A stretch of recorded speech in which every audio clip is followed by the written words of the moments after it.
Please come to order. Good morning. Welcome to the Commissioner of St. Mary's County meeting this date, Tuesday, October 19th, 2021. I am Randy Guy, President of Commissioner of St. Mary's County. I'd like to introduce the other commissioners. Sitting to my right, representing the 1st Commissioner District, which includes Ridge, Piney Point, St. George Island, Mr. Eric Colvin. Good morning. Mike Hewitt, represents 2nd Commissioner District, which includes Leonard Hollywood, is unable to attend today. Sitting to my left, representing the 3rd Commissioner District, which includes Charlotte Hall, 7th District, Golden Beach, and Mechanicsville, Mr. John O'Connor. Morning. Representing the 4th Commissioner District, which includes Lexington Park, some of California, Great Mills, and some of Hollywood, Mr. Todd Morgan. Dr. Rebecca Bridget, our County Administrator, is sitting to the table to my left. Morning. Elisa Cassis, our Communications Director, is sitting at the table to my right. Good morning. Amy Carter, our video media producer, is behind the glass. Please turn your cell phones off or on vibrate. When you come to the presenter's table, please come down the center aisle. And remember, this meeting is being televised, so you need to speak clearly and directly into the microphone for recording purposes. So look good. Announcement. We do have a public forum in this room tonight at 6:30 p.m. We hope you will join us either in person or by phone. At this time, we'll have the invocation of pledge by Commissioner Colvin. Please stand. Almighty God, we thank you for this opportunity to serve, and we ask for your guidance and protection as we do the work that is set before us. Amen. Amen. Please join me in the pledge. I pledge allegiance to the flag of the United States of America and to the republic for which it stands, one nation, under God, indivisible, with liberty and justice for all. Thank you, Commissioner Colvin. Thank you. Next, I need the approval of the consent agenda. So moved. Second. I have a first and second. All in favor? Aye. Any opposed? Ayes have it. Next, we have several proclamations. First one is we call White Cane Day, and it'll be done by Commissioner O'Connor. All right. Do you want to call that everybody out? Julie, want to stand up, Yeah. please? Come on up. Melissa Austin, yeah, please do come. Thank you. All right. All right. Yeah, you guys can take a seat. Thank you for being here today.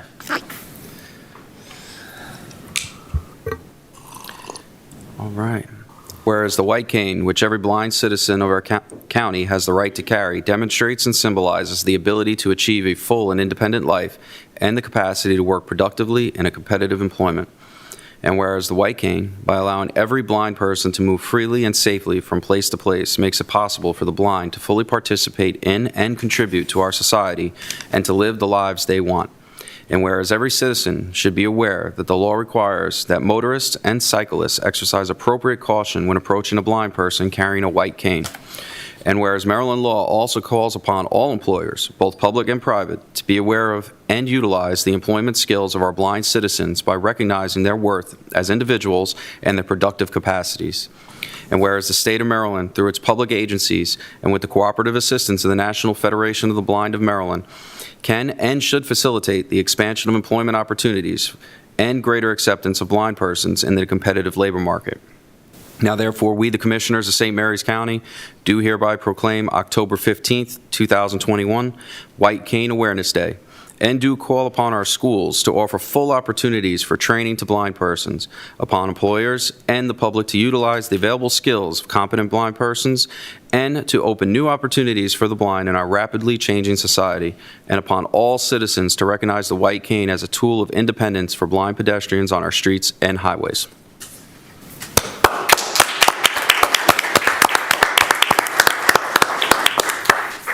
Either one of you have something you'd like to say to the people? On behalf of the National Federation of the Blind of Maryland, we want to thank the County Commissioners of St. Mary's County for recognizing such an important day to the blindness community. I myself have grown up here in St. Mary's County, and it wasn't always where some things like this were recognized. So it's beautiful to see this has come to a point where we are recognizing the use of, white canes and service dogs alike. Thank you. Thank you. Thank you very much.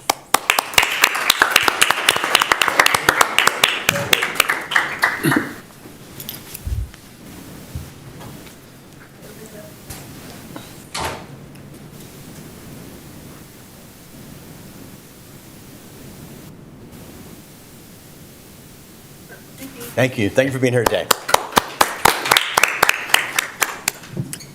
Next, we have Red Ribbon Week for Young Marines.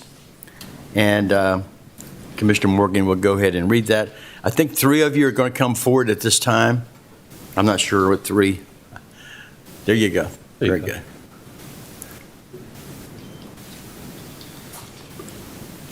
Y'all can just go ahead and have a seat right there. There you go. Very good. Good morning, ladies and gentlemen. Morning. National Red Ribbon Week. Whereas communities across America have been plagued by the numerous problems associated with illegal drug use and those who traffic them, and whereas there is hope in winning the war on drugs, and the hope lies in education and drug demand reduction, coupled with the hard work and determination of organizations such as the Southern Maryland Young Marines to foster a healthy, drug-free lifestyle, and whereas governments and community leaders know citizen support is one of the most effective tools in the effort to reduce the use of illicit drugs in our communities, and whereas the Red Ribbon Campaign was established by Congress in 1988 to encourage a drug-free lifestyle and involvement in drug prevention and education efforts. And whereas October 23rd to 31st has been designated National Red Ribbon Week, which encourages Americans to wear a red ribbon to show their support for a drug-free environment, the 2021 National Red Ribbon theme is drug-free looks like me. Now, therefore, we, the Commissioners of St. Mary's County, do hereby proclaim the week of October 23rd to 31st, 2021 as National Red Ribbon Week in St. Mary's County. All citizens are urged to join the Commissioners of St. Mary's County in the special observations now and throughout the year. Thank you very much.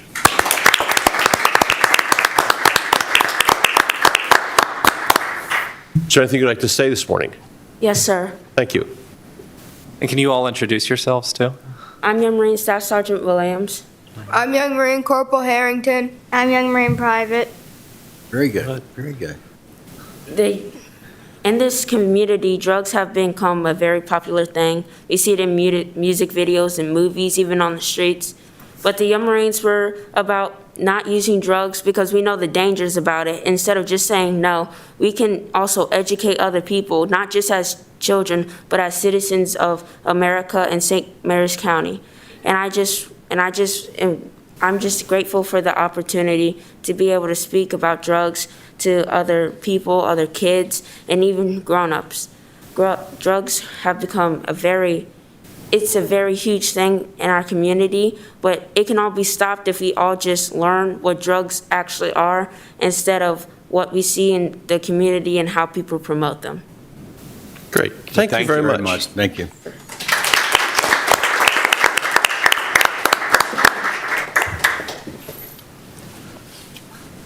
Do we have any other Young Marines out there? Or just 3 of you? Okay.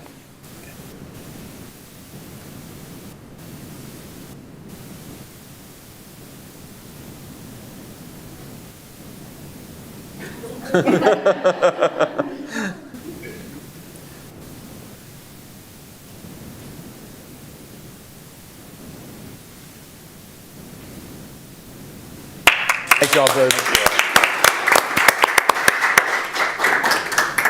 Highlight of the day's meeting right there.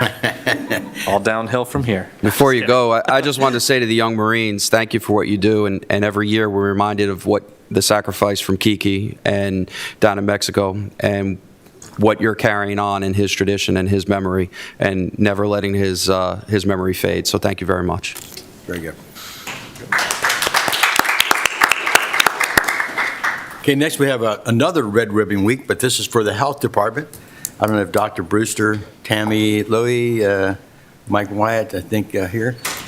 Okay. Good morning. Morning. Morning to you. Whereas alcohol and other drug abuse in this nation have reached epidemic proportions, it is imperative that visible, unified prevention education efforts by community members be launched to eliminate the demand for drugs. And whereas the National Family Partnership, NFP, is sponsoring the National Red Ribbon Campaign to offer citizens an opportunity to demonstrate their commitment to drug-free lifestyles. The National Red Ribbon Campaign is celebrated in every community in America during Red Ribbon Week, which is October 23rd through the 31st. And whereas business, government, parents, law enforcement, media, medical, religious institutions, schools, senior citizens, service organizations, and youth will demonstrate their commitment to healthy, drug-free lifestyles by wearing and displaying red ribbons during the week-long campaign. And whereas to help achieve this goal, the St. Mary's County Health Department, St. Mary's County Public Schools, St. Mary's County Sheriff's Office, Health St. Mary's Partnership, and the Community Alcohol Coalition invite all residents of St. Mary's County to participate in Red Ribbon Week. Now, therefore, we, the Commission of St. Mary's County, do hereby proclaim October 23rd through October 31st, 2021, Red Ribbon Week, and the theme, Drug-Free Looks Like Me, in St. Mary's County, and encourage all residents to participate in drug prevention education activities, making a visible statement that we are strongly committed to a drug-free state.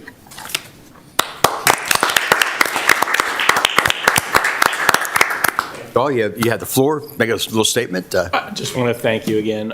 We're obviously very happy to renew a tradition. Mr. Wyan, could you move towards the microphone, sir? We're very happy to renew a tradition that we kind of missed out on last year because of the pandemic, and renew our commitment, has already been stated, with the Young Marines. This is a very important initiative and something we enjoy partnering with the Health Department, the Sheriff's Office, and many others to put forward the message for Red Ribbon Week in our schools. So thank you very much. Yeah, very good. We need to train our young ones right now. No doubt about it. Yes, sir. Thank you.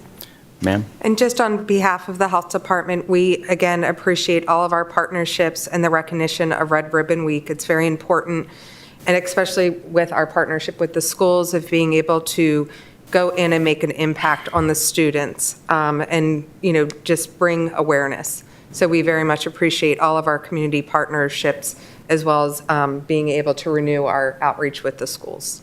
Very good. Thank you very much, and let's help spread the word. Thank you.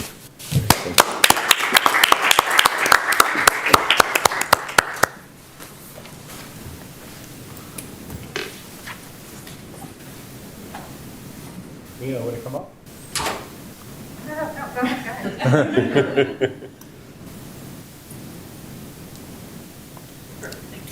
Thank you very much. Thank you.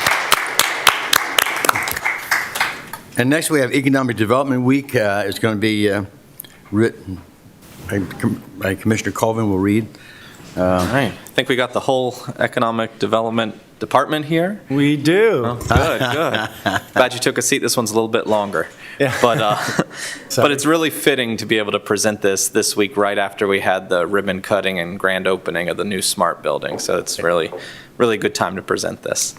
So it reads, whereas the St. Mary's County Department of Economic Development is an active member of the Maryland Economic Development Association, a nonprofit organization established in 1961 whose mission is to enhance the knowledge and skills of the members, encourage partnerships and networking among people committed to bringing jobs and capital to Maryland, and promote economic development as an investment in Maryland. And whereas the economic growth and stability of the state impacts all regions and jurisdictions of Maryland, and St. Mary's County Department of Economic Development is an important component of the state's economic success. And whereas St. Mary's County Department of Economic Development supports a dynamic cultural and economic ecosystem by attracting and retaining a talented and diverse workforce, growing the advancing manufacturing, autonomous systems, aircraft modification, tourism, and agricultural and aquaculture industries, creating a robust environment for innovation and entrepreneurship. And whereas the Department of Economic Development has shown a commitment to innovation and creativity and supports an economy anchored by the important mission of Naval Air Station Patuxent River and its tenant commands, while stretching business revenue streams beyond military work to include commercial products and services, attract new companies, large and small, and targeted industries that bring fresh ideas and capabilities to the local economy, draw in highly skilled workers who can advance the work in aviation, manufacturing, rapid prototyping, and other business sectors, and maintains the rural character of the county and protects military installations through robust land preservation efforts. Whereas the department facilitates a rich quality of life, good schools, safe neighborhoods, connectivity, gathering places, walkable destinations, access to natural resources, and an active lifestyle. Now, therefore, we, the Commissioners of St. Mary's County, do hereby recognize the Department of Economic Development as important contributors to the resiliency and success of the local economy and the foundation to the economic future of our county, and ask all citizens to join us in recognizing the contributions and further proclaim the week of October 25th through 29th as Economic Development Week in St. Mary's County. Thank you. Thank you, Commissioners. Typically, during this week, we recognize a business or an industry, but this year we wanted to recognize our staff. And I'm usually the one up here and kind of getting the TV camera and whatever, and staff work very, very hard behind the scenes to do everything every day to help small businesses, big businesses, and to help the farmers and the farming community. So I'd like to invite the whole staff up. Yes, please. Like I'm missing maybe. Well, and I want to thank you and your staff for all the work you've done, especially during this pandemic, the last almost 2 years, the distribution of funds to help our small businesses out. You all stepped up and did a great job. Well, thank And of course, and just the economic development alone with the new Aero Park out there now being developed, and we just had ribbon cutting of the new Smart Building on Friday. What a great addition to our Aero Park area. So Right. it's going to be a great addition to us. And I thank you and your team for everything you do. Appreciate it. Well, thank you very much.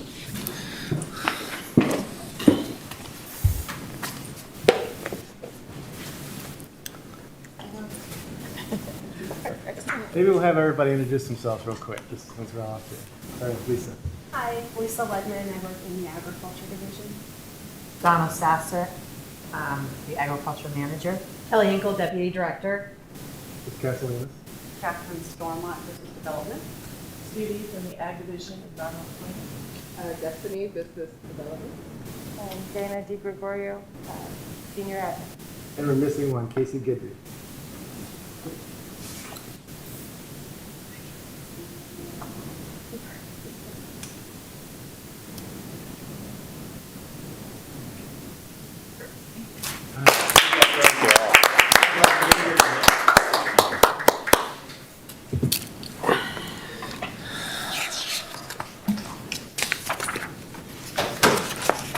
All right. I move to adjourn as the Commissioners of St. Mary's County and reconvene as the St. Mary's County Board of Health. Second. I have a first and second. All in favor? Aye. We'll now move into the Board of Health.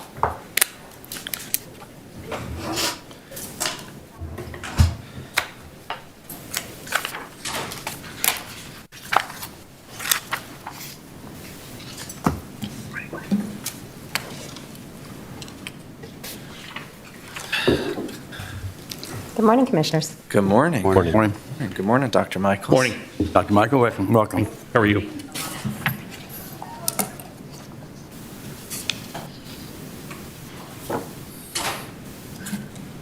Okay, thank you for your time this morning. As you can see, I'm joined here by Dr. Stephen Michaels, the Chief Operating Officer and Chief Medical Officer of MedStar St. Mary's Hospital. So thank you, Dr. Michaels, for joining us today. My pleasure. Thank you. As usual, I'll start by presenting some updates in our local data related to COVID-19 pandemic, and then we'll talk a little bit with Dr. Michaels about hospitalizations, and then go back to some updates in terms of our response to the COVID-19 pandemic. We continue to be in high transmission here locally with COVID-19. If you go to the next slide. I'll start first with vaccinations, because I think that is really such a key strategy right now, in addition to testing and prevention, to get us through this surge and hopefully closer to the end of this pandemic. The top graph indicates the first dose of vaccine for St. Mary's County residents. The bottom graph indicates the final dose of the original vaccine series. We have seen some increases in vaccination rates here locally, though we have seen it's been more of a slow pace of increase. We are still well below statewide averages for vaccine. I think the state just reported 85% of all adults have received the first dose. We're a little less than 70% of all adults have received their first dose. As you can see, for our total population, which is really the metric that counts, because everybody lives here in St. Mary's County and is susceptible to getting infected or spreading infection. So our total population is about 61% have received their first dose of COVID-19 vaccine. And for those who are considered fully vaccinated because they've completed their original series of vaccination, it's a little bit lower at close to 57%, 56.5%. So Dr. Brewster, sorry to interrupt. That's fine. We've been doing this for a while now. Do we Yeah. see any substantial number? It doesn't look like a substantial number of people that get their first dose and just don't follow up with a second dose. So the numbers that we have indicate, we look at our data in terms of what the health department, we are the main vaccinators in the county, so we look at our subset of data. And then we also look at what metrics we have through other systems that counts other providers who are providing vaccine. From our data, there's about 5,000 or so people who have not yet received their final dose in their original series. Some of that is hard to gauge, though, because some of those individuals are people who've more recently received vaccine, and they're just waiting for the right time period to go get their second dose if they're an mRNA vaccine recipient. But yeah, there is a percentage, and it's kind of reflected here in this chart as well. It's about 4 or 5 percentage points difference in terms of individuals who haven't yet come back to get their final dose. Let's go into talking about COVID cases by week and vaccination status. This is the graph that we tune into the most, really to give us an indication, because it spans the number of cases by week, which helps account for the variations we get day by day. We don't have as much testing on the weekends, so usually Monday, Tuesday tend to be lower case numbers. But over the course of a week, we have fortunately seen some decline in the number of new weekly cases of COVID-19 in St. Mary's County. We think this is attributed to the increase in vaccinations, uptake of booster doses by those who are eligible, some natural immunity from people who've been recently infected, and also more masking, especially masking indoors throughout our community, that helps prevent the spread of infection. Still, again, very high transmissions here locally, but definitely improving, which is very much an encouraging trend for us here. The next slide indicates the actual case rate, again, reflecting that as well, the decrease in those metrics so far in the past few weeks.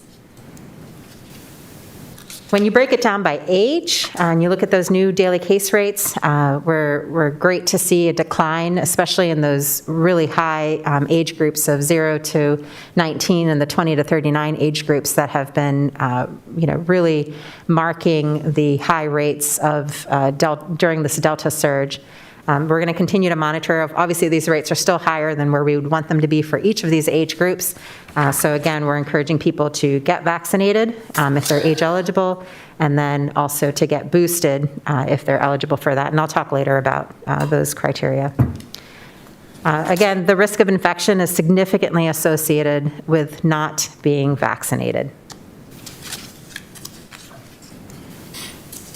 I'll present some data first in the next handful of slides about hospitalizations for St. Mary's County residents as a whole, and then I'll pass the mic over to Dr. Michaels, who can speak a little bit more to our local picture and the impact on the MedStar system. I believe, Commissioner Morgan, at the prior Board of Health meeting, you had asked the question about impact on MedStar system, so I'm grateful that Dr. Michaels can be here to help answer some of those questions.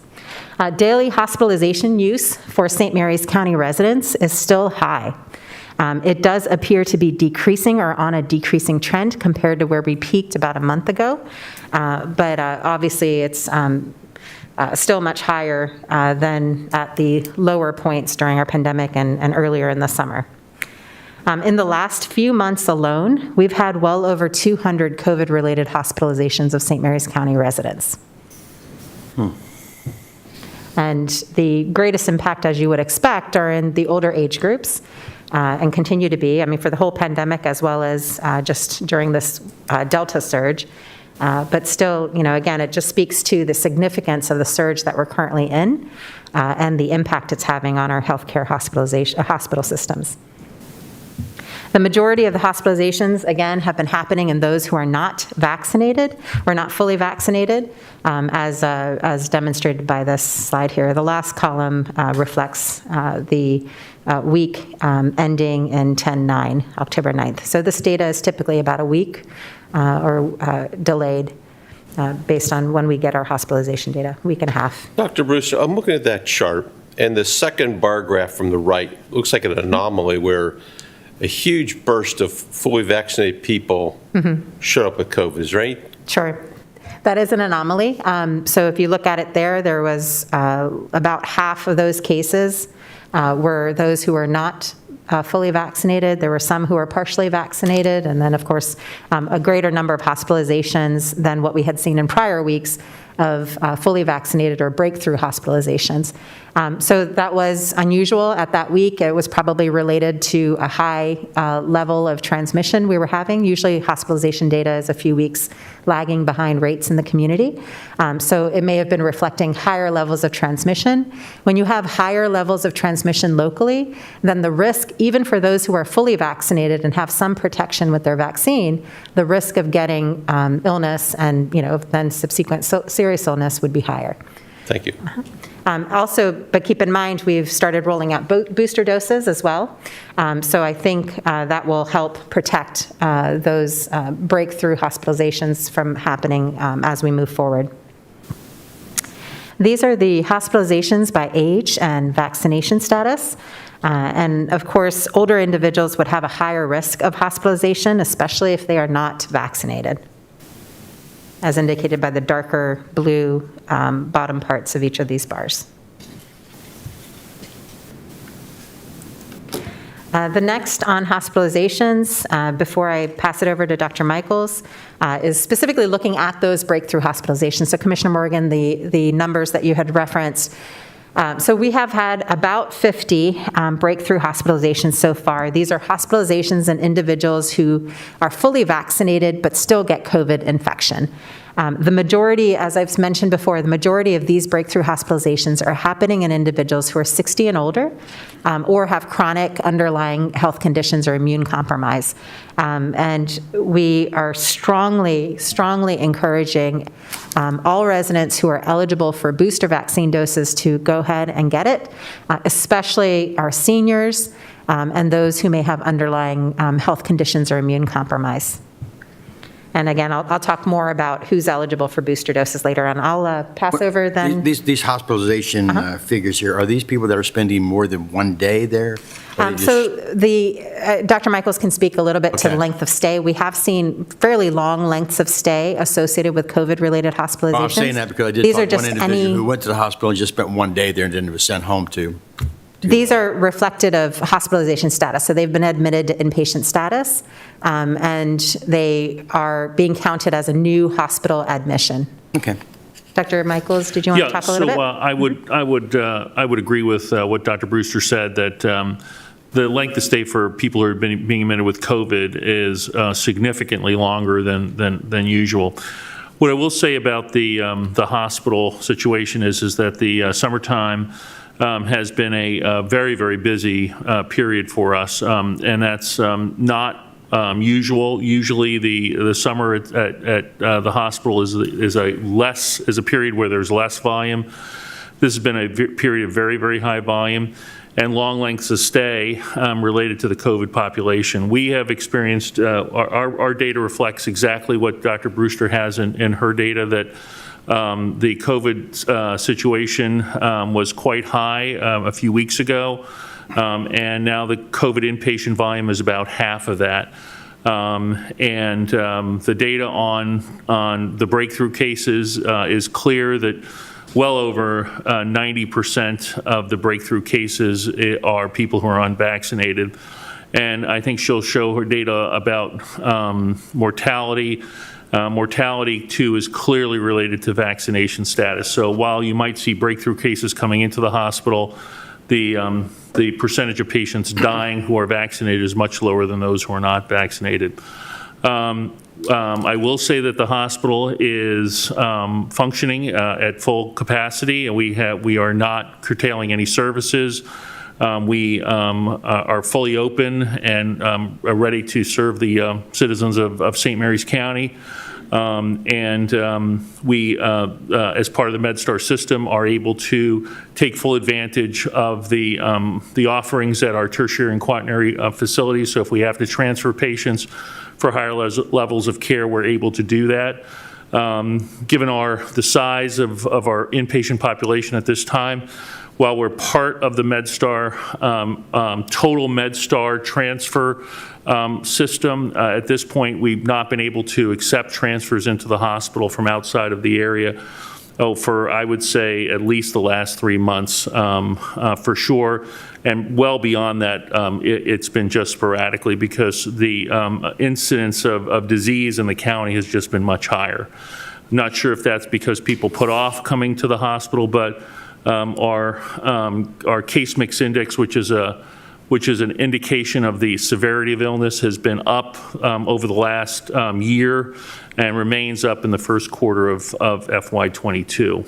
So I want to assure the commissioners that the hospital is staffed, it's ready to take care of patients, and we are taking care of both COVID and non-COVID patients. As far as the COVID is concerned, I am concerned that, St. Mary's County continues to be one of the highest incidents in the state, and I think that is reflective of our relatively low vaccination rate, and I too can encourage all citizens of St. Mary's County to consider getting vaccinated. So Dr. Michaels, setting aside COVID in particular, how's your staff doing? How's the morale? Because we see across the country, healthcare workers have just been slammed for the past 2 years, and it's not easy. They're dealing with a lot, and you're talking about just how tough things are. So we really appreciate all of our healthcare workers in our community and what they're doing. And just it's an honor to work with the team at MedStar St. Mary's. They are persevering under really increased stress and increased volumes. The volumes are much higher than what we would normally have budgeted for, and so people are having to do extra. People are having to really step up to the plate, and I'm happy to say that we've just had an outpouring of support from our associates. Good. I just couldn't be more proud of them. Excellent.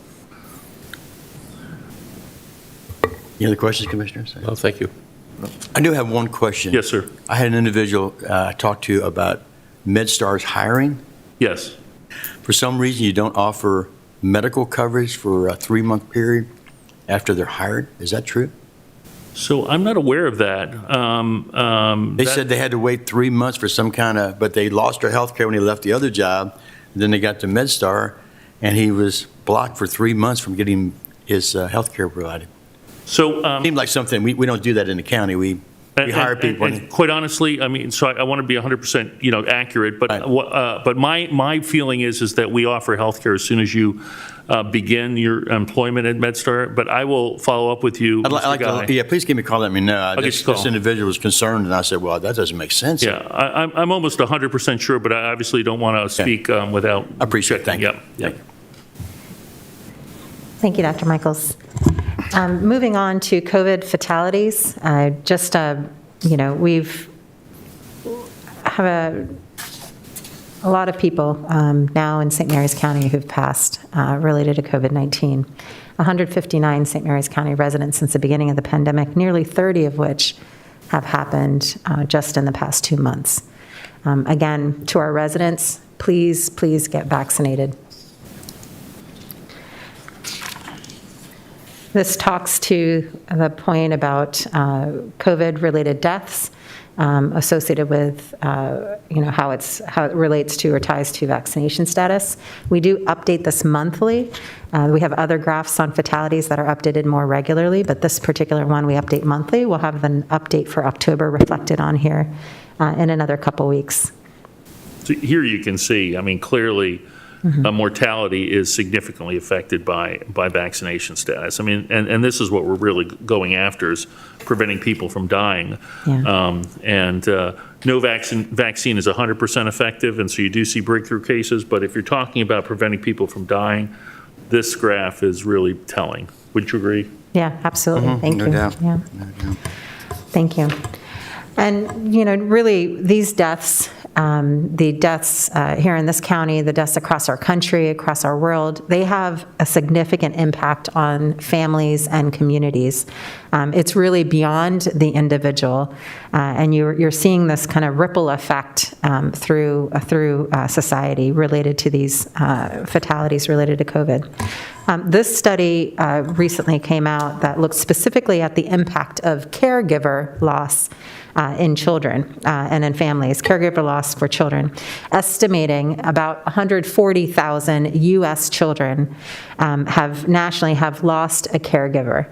And a caregiver qualifies as somebody who provides housing to the child, could be a primary caregiver. In fact, majority of these 140,000, I think about 25,000 or so estimated, are primary caregivers. These are providing for housing and basic needs like food and so forth, and also love. This study was done pre-Delta, before the Delta surge that has been running through the U.S. And so we think the numbers are likely significantly greater now of this type of impact. We also see a racial ethnic disparity, primarily because earlier on in the pandemic, as we had talked about, that we were seeing more fatalities nationally related to COVID happening, affecting our African American residents and our Hispanic residents. And so, of course, now we're seeing that this type of outcome, where loss of a caregiver due to COVID is having a greater impact on our African American residents and Hispanic residents around the country. The loss of a caregiver is considered an adverse childhood experience, and I think I've talked with you about those types of things before. They're basically traumatic conditions that youth may experience that, when unmitigated, may be associated with an increased risk of chronic illness, mental health concerns, violence, drug use, and delayed or reduced educational outcomes. So there are a lot of strategies that communities and families can put into place to mitigate the impact of these adverse childhood experiences. And some work certainly is being done here locally on this topic across a variety of partners. Commissioner O'Connor, I think this speaks also to the point that you have made several times in prior Board of Health meetings about the need for us to have strong supports for mental health and drug prevention in our county. And also a system in place that adequately addresses the rising concerns we've been seeing over years now with mental health and with drug use. And so the health department, of course, is working very closely with our local partners to try to assess the impact of COVID-related loss on our county, on our children, and then also to move forward with strategies to mitigate the impact of that and adverse childhood experiences overall. Again, if for anybody who's watching, if you're a caregiver, a parent or grandparent, for example, it's especially important that you reduce your risk of COVID-related death. Little ones are depending upon you. Please get vaccinated. Another key development since we last met is the World Health Organization has now put forward a clinical case definition for what we were previously calling long COVID, and what the World Health Organization is now describing as post-COVID-19 condition.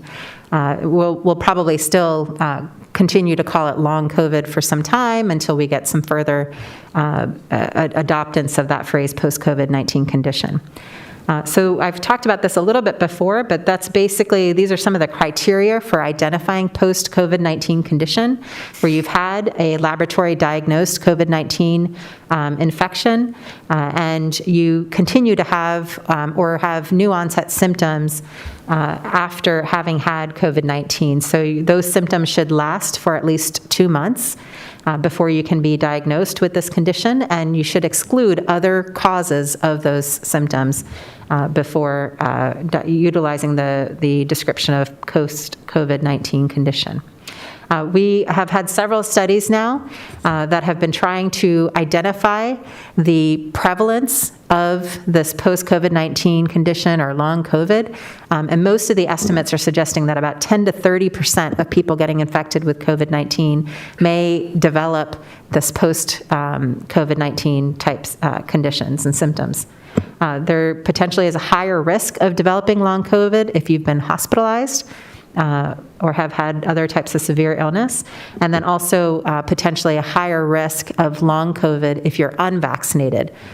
So that is definitely something that we're continuing to monitor. That is a significant concern because this has long-term implications on our workforce, absenteeism, costs of healthcare insurance, all of that on our employers. It has long-term implications on the burden of chronic illness affecting our residents here and the need for healthcare resources to support addressing those long-term symptoms. Are you seeing this in all age groups? Yes, we are. We're still waiting on more science to suggest if there's a greater likelihood of long COVID in certain age groups over others.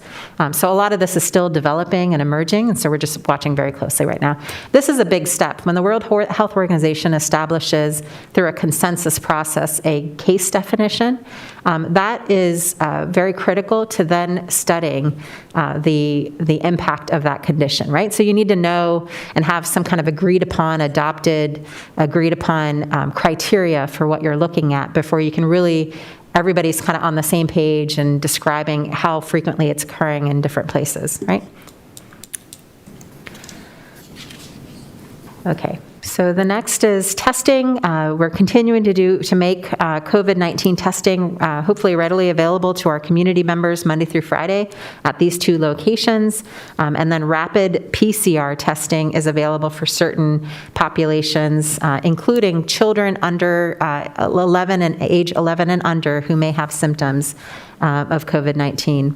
And that it needs to be arranged by appointment.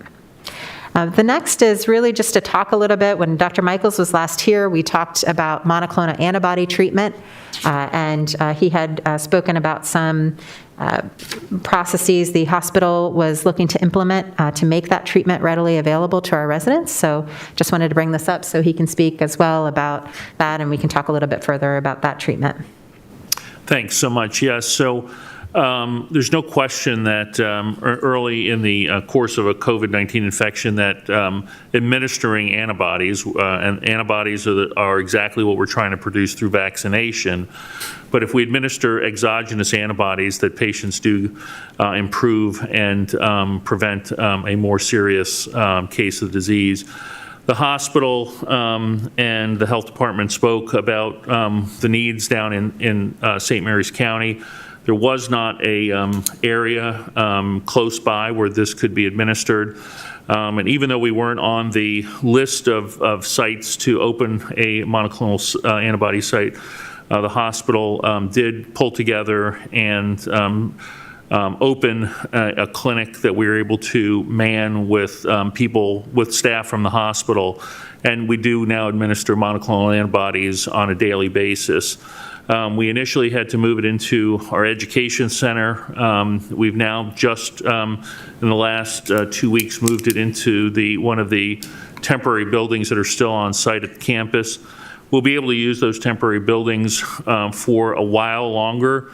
Unfortunately, those buildings were not built with any insulation.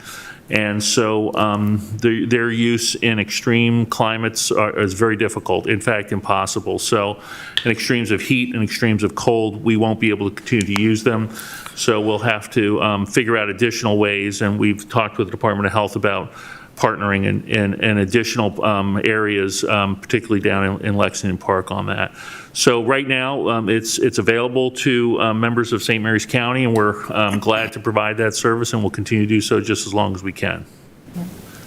Thank you, Dr. Michaels. And, part of what Dr. Michaels was referencing is the hospital and the health department working together to try to figure out a longer-term option or a next option once it becomes more challenging to use the space that's currently being used for this treatment option. And so what I wanted to bring up and raise in front of you is we have the behavioral health hub that we really are interested in renovating the interior of so we can make it into a behavioral health crisis stabilization service for our county residents. I know you're still considering the request for funding that we had put forward to support that project.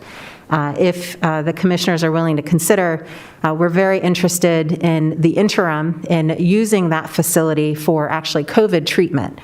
Because once the hospital is not able to use its current space, we would like to partner together, if we're able to complete the renovation in the next few months, able to partner together to turn that facility temporarily into a COVID-19 treatment center. So we can continue to make treatment options available to our residents. Again, we recognize we have lower vaccination rates here in this county, and having treatment available is particularly important for those residents that have opted not to get vaccinated, so that we can assist them in preventing serious illness and hospitalization or death from their infection. Dr. Brewster, could we also make use of the school-based health centers so that we have the geographic? The school-based health centers are only during work hours or during school hours, or only for the school community to use. They wouldn't be set up for using as a COVID treatment center, because we'll be using them for individuals who may not be infected with COVID, who are coming in and they'll be operating as a school-based health center and providing those types of clinical services for children and the staff at the schools. Yeah, I think that's a very important point, because, we cannot commingle absolute COVID positive patients in other areas like schools or in other areas in the hospital. I mean, we have an infusion center where we infuse chemotherapeutic agents and other infusions, but we certainly could never let a COVID positive patient come into that area. So really, the areas for Regeneron administration need to be segregated completely, because we're treating only COVID positive patients, and we don't want to put others at risk. And so that's why it's important to have a segregated space. Right. And that's part of why that the building we thought would be an optimal solution, because we have a long-term plan for that building as well to make it available as a behavioral health crisis stabilization. And if the commissioners deem this important enough to fund, then we would like to use it in the interim for COVID treatment. And then be able to benefit from that renovation in the long term, continuing to benefit our community with behavioral health crisis stabilization. It also allows us to have that segregated space. It's also right next to where we do COVID testing. And so as people come through and they have a positive test result, because we do want to, in the future, offer rapid PCR testing right there at that site. As people come through, and if they have a positive PCR test result, we can then transition them immediately into treatment on the interior of the building. And again, this would be a temporary use of that space until we're able to operationalize it for the purpose of behavioral health crisis stabilization. And the hospital be willing to support that operation. Yeah. So I think one of the things is I don't believe anybody on this board doesn't feel that it's not important. I just believe that there's a budgetary balancing act that we have to go ahead and focus on. Sure. Commissioner Colvin, myself, the other commissioners, we made sure you had the funding to go ahead and continue operations. I think it was over $1 million.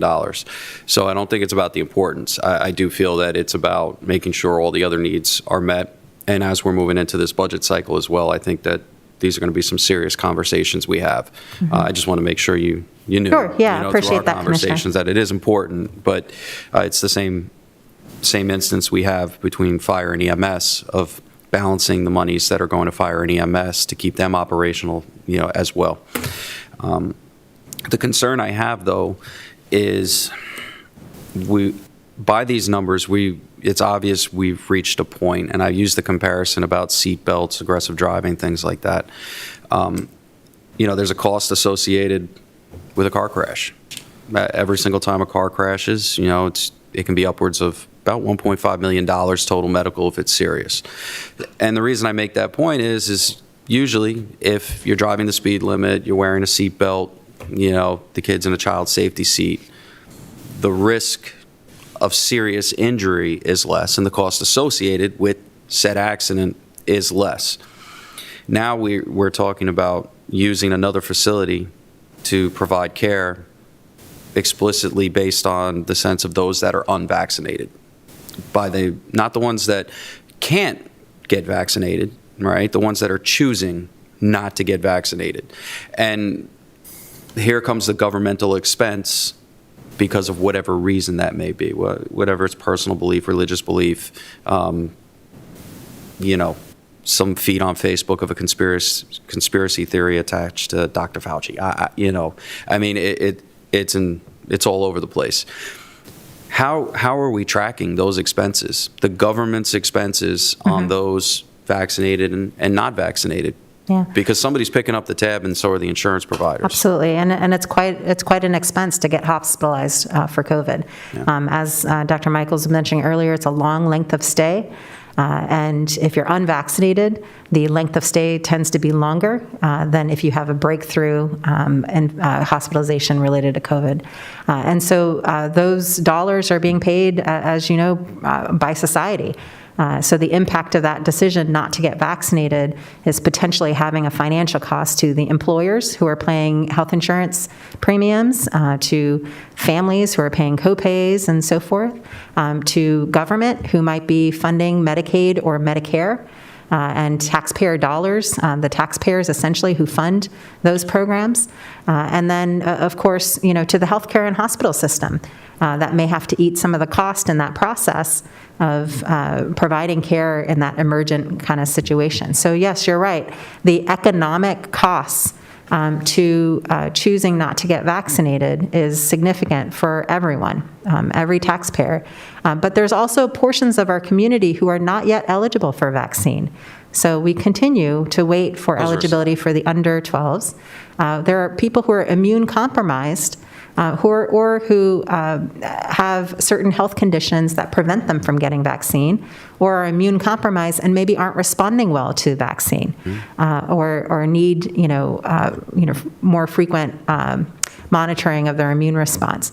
And so for those individuals who have elected to get vaccine, or who really just medically or by age are not able to get vaccine, we want to be able to make sure we have the appropriate care available to them as well.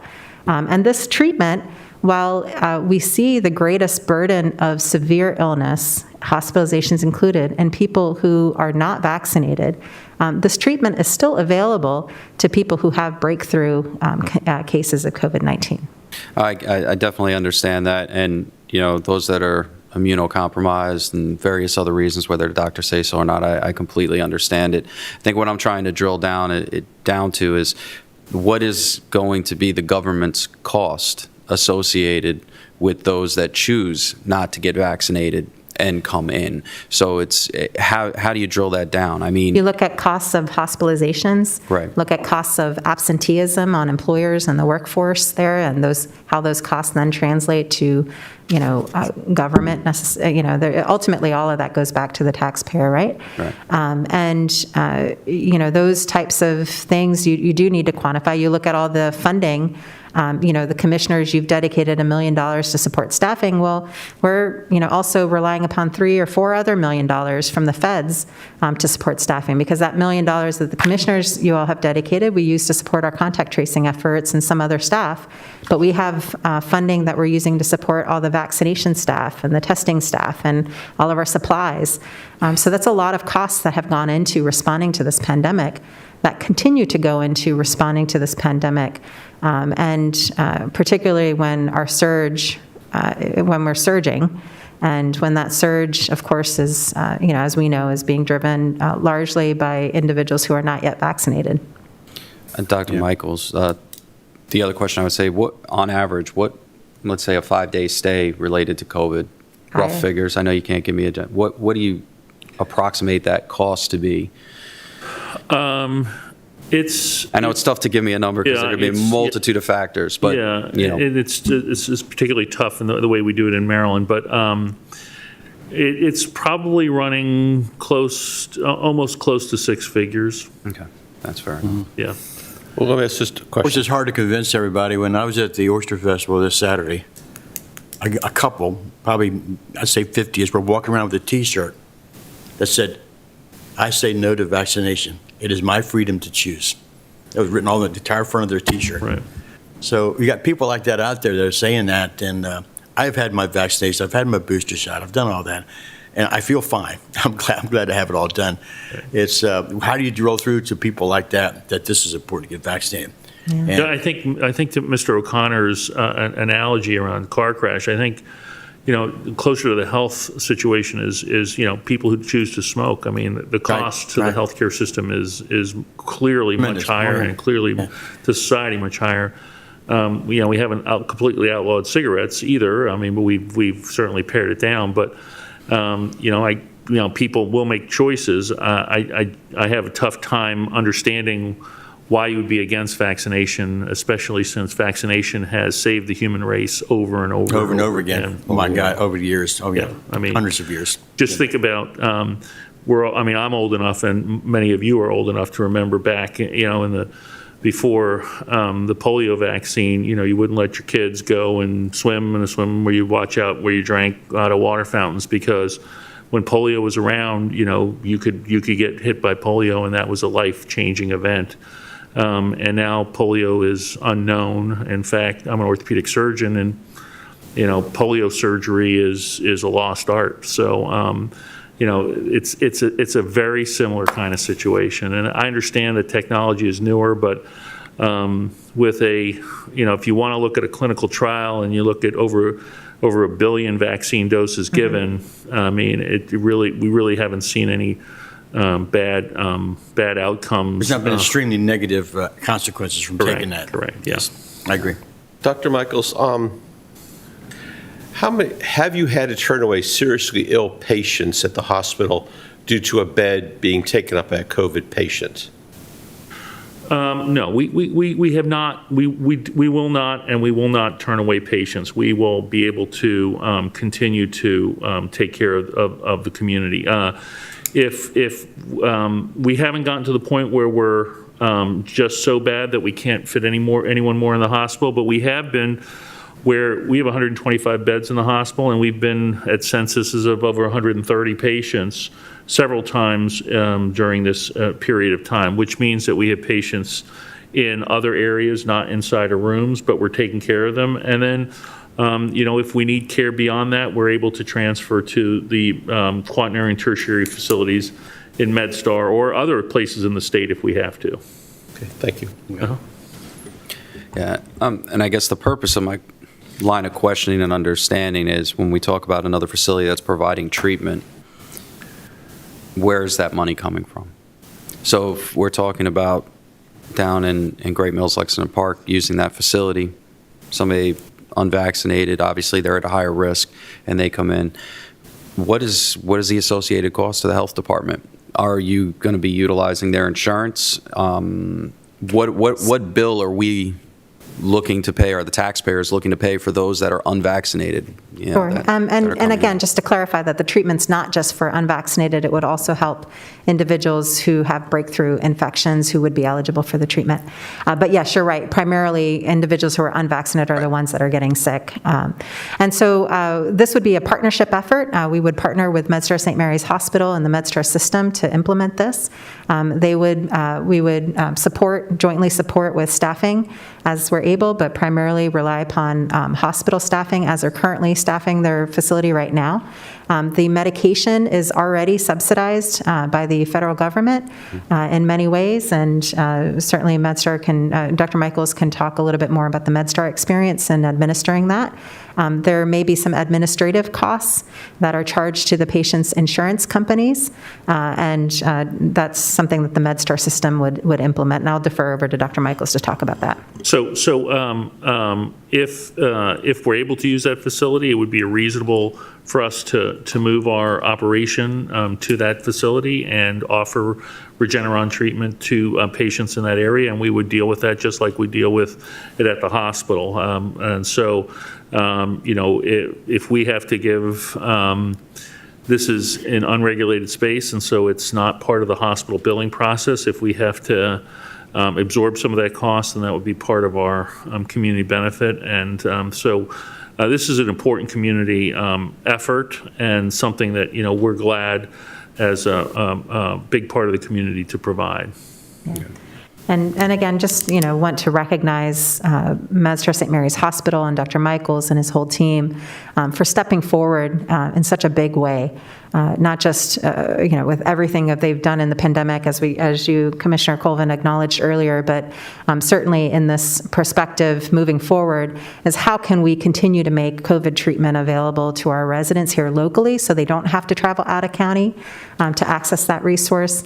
And of course, if we invest in this opportunity to utilize that space for COVID treatment, it then sets us up to continue to utilize that space afterwards for behavioral health crisis stabilization for our community, which is also another pressing healthcare need.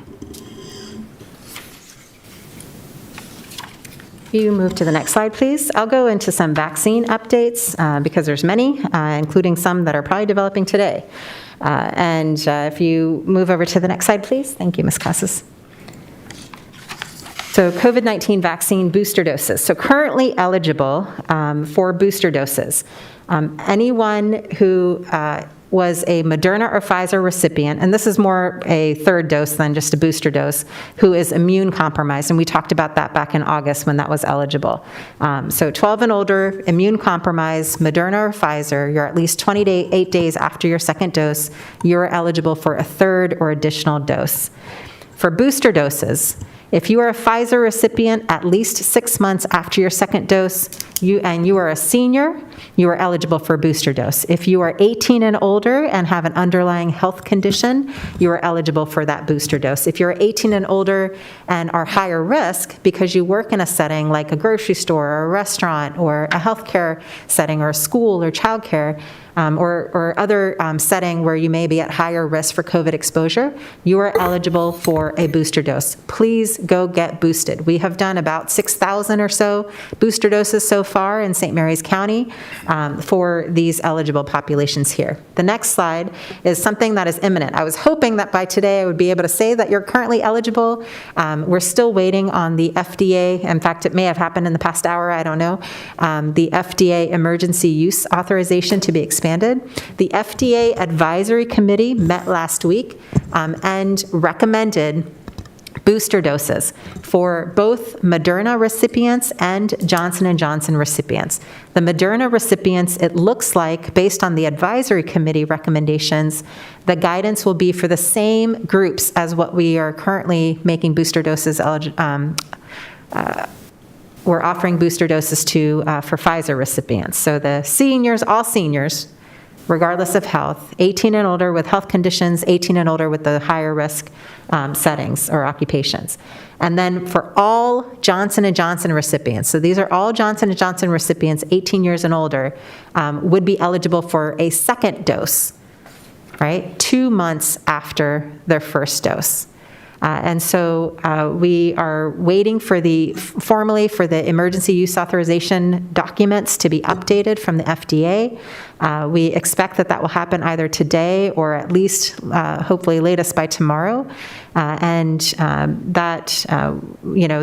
They're also considering, the FDA, from what our understanding is also considering that some of the Johnson & Johnson recipients may be able to get a booster dose with some other, like a Moderna vaccine, if they want to get a second dose through Moderna instead of a second dose of J&J. So I was going to ask about that. I've seen a few headlines where they're looking at mixing the vaccines might have some additional benefit. Yeah, and just to clarify, it's not mixing of the vaccine in the syringe. Right. It's basically if you've received Johnson & Johnson as your first dose. Some of the science that's come out more recently suggests that receiving a booster dose through Moderna, for example, it gives you a much stronger immune response and protection than getting a booster dose with another Johnson & Johnson vaccine. So the mixing would be you got J&J first, and then you went and got either Moderna or Pfizer for your second dose.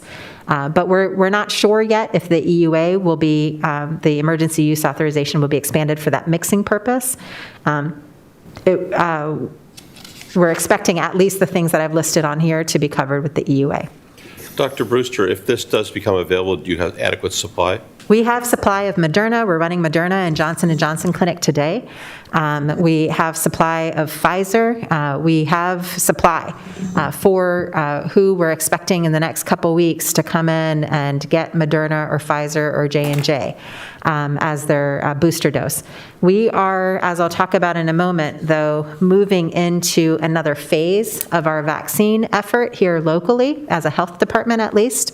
And so I will say that while we have vaccine supply, we are going to be focusing our resources, staffing and so forth, on moving into the next phase of vaccine, which will be for the 5 to 11 age group. So the clinics where we offer Moderna, Pfizer, J&J boosters may not be as plentiful available as they have been this past month. So that's why I'm encouraging people who are eligible to go ahead and sign up this week, next week, get your booster dose in, because our attention will start to shift in November. And so that actually, great question to transition to the next slide. And this is about Pfizer vaccine is soon to be approved for ages 5 to 11. We're expecting this to happen by the end of the month with a rollout of that vaccine to local jurisdictions within the first week of November. I'll talk a little bit more about dates in a moment. This is a different formulation of the Pfizer vaccine, or a different way to administer the Pfizer vaccine than what we have with adults. So we can't use our existing Pfizer supply for the under 11 or 5 to 11 age group. There's separate vials that are going to come specifically for that age group. So it's going to be about a third of the dose than what we use, than the dose that's used in 12 and older kids and adults. It'll still be 2 doses, 3 weeks apart. So it will still take 5 weeks, if you look at the couple weeks after the second dose, to get to that full immunity status. We're hoping to get as many 5 to 11-year-olds to that full immunity status by the time they go on winter break and start traveling and going to family gatherings over Christmas and other holidays. So we're going to be, as I'll show in a moment, pretty focused on getting as many opportunities available to families to get their 5 to 11-year-olds vaccinated. If you go to the next slide. Dr. Brewster. Yes, sir. So vaccination in children, you know, we talk about adults, okay, vaccination in children. Like for myself in the military, Lord knows what they gave me. I say all the time, you know, they said, stand here and there it goes. I know I've had smallpox, anthrax, malaria, you name it. So when it came to this, it's just another shot. Just, here we go. But when it comes to kids, even I, you know, and I will admit, have apprehension about a vaccine for my son. Because like, he's 4 years old. He's not eligible by this, but let's say he was 5. He has his whole life ahead of him. And on the other side, he has his whole life ahead of him, right? Me, okay, I'm here where I'm at. I still have plenty of life ahead of me. But we hope. Where's the data? How are we showing for our children that this is safe, that, you know, the risk is worth the reward that comes from the vaccination? Because, you know, this is our most precious in the world. Right, absolutely. And I completely understand. I have 2 children in that 5 to 11 age group as well myself. And I think, as any good parent should do, you should critically evaluate the information that's there in front of you and make a decision that you think is optimal for your child. You know, any decision to do any intervention, including vaccine, is a kind of like a risk-benefit analysis, right? What is the risk of getting sick and ill, and the risk of getting long COVID, for example, even if you don't get severely ill in the beginning of that? What is the risk of passing on that infection to other people? Because there's also not just, you know, your child functions within a society and a community and so forth. And so the risk of passing it on to a grandparent, for example, or other people. And so those types of risks, certainly you consider, compared to the risks of what may come from an intervention, and in this case, in particular, a vaccine.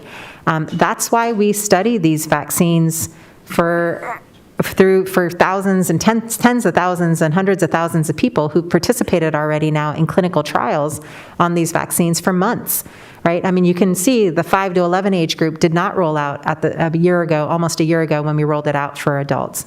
It's because it was being studied on a longer term basis than even what we had studied those vaccines for adults.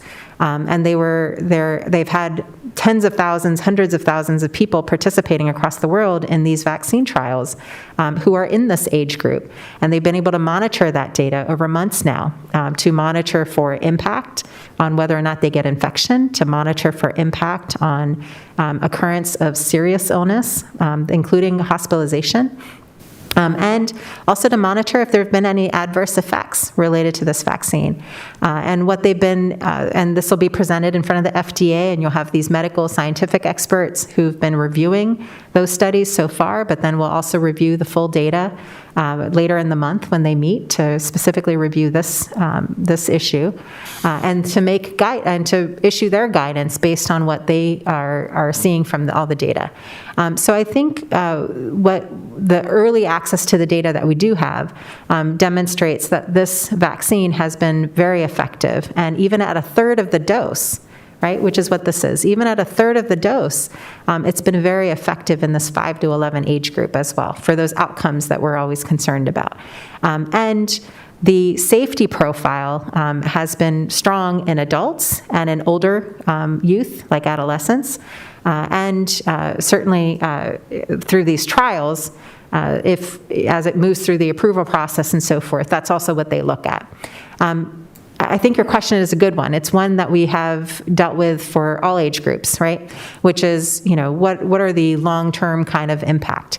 And, we've talked about this a little bit before, and I think Dr. Michaels even talked about it maybe at the last Board of Health meeting where he had joined us, is that with these vaccines, most vaccines that are created, right, the vast majority of all vaccines that we've implemented in our U.S. history for the most part, if there's going to be a serious consequence associated with that vaccine, you'll see it within the first couple months. Right? You don't have no impact from the vaccine in terms of adverse events, and then 20 years down the line, something's happening to me because of a vaccine I got 20 years ago. That's not something we've seen with any of the vaccines, really, that we've been implementing in the U.S. And partly because of all the effort that goes into studying the vaccines, and partly just because of how vaccines work. They go in, they teach your system something, they teach your own body to create its own response, and they disintegrate or they exit. They have shorter half-lives than, for example, medication that you take on a daily basis. So that's, I think, my point with that is that there are very good safety profiles with these vaccines. There are many other vaccines that we offer to our children that, frankly, haven't even been studied as much as these vaccines have been studied because of the thousands and thousands of people that are getting enrolled into these trials. And moving into this, there's going to be thousands and thousands of people getting vaccine, and they'll continue to be monitored in the months ahead.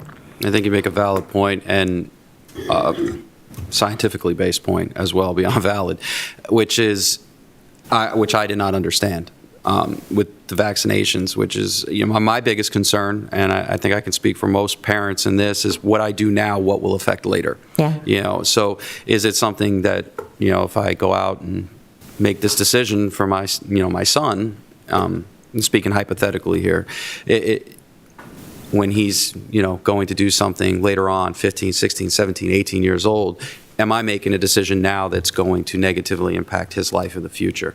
So I think that's the fear that living with is there. I mean, it's just like any decision raising a child, but now you're taking something and taking that next step. And it's with any vaccination, but something so new, Right, and I think these are good questions to ask, and I'm heartened to hear that you as a parent are asking that question. I've asked that question myself, and that's why I turn to the data and I turn to the science. And of course, being a physician, I may have some insight into that that allows me that helps me make my own personal decisions.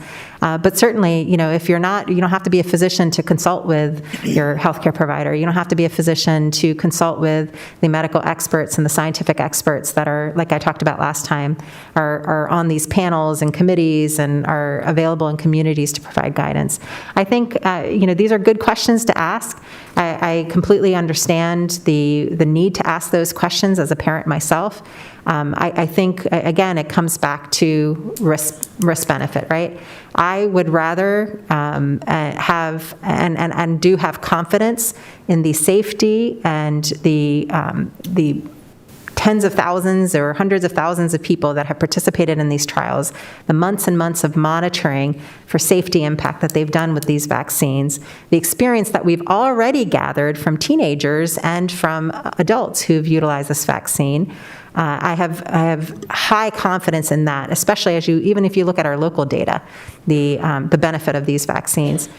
Compared to, I don't want my 5-year-old going on to get long COVID and, maybe years down the road struggle to be an athlete if he so chooses because he's got this long-term fatigue or reduced exercise tolerance from that COVID infection that he had. I would rather protect him with a vaccine where there's a higher likelihood that that vaccine will protect him against COVID infection, and where he is able to participate and have a lower likelihood of getting COVID infection and long COVID and all the other complications that can happen from COVID. Thank you.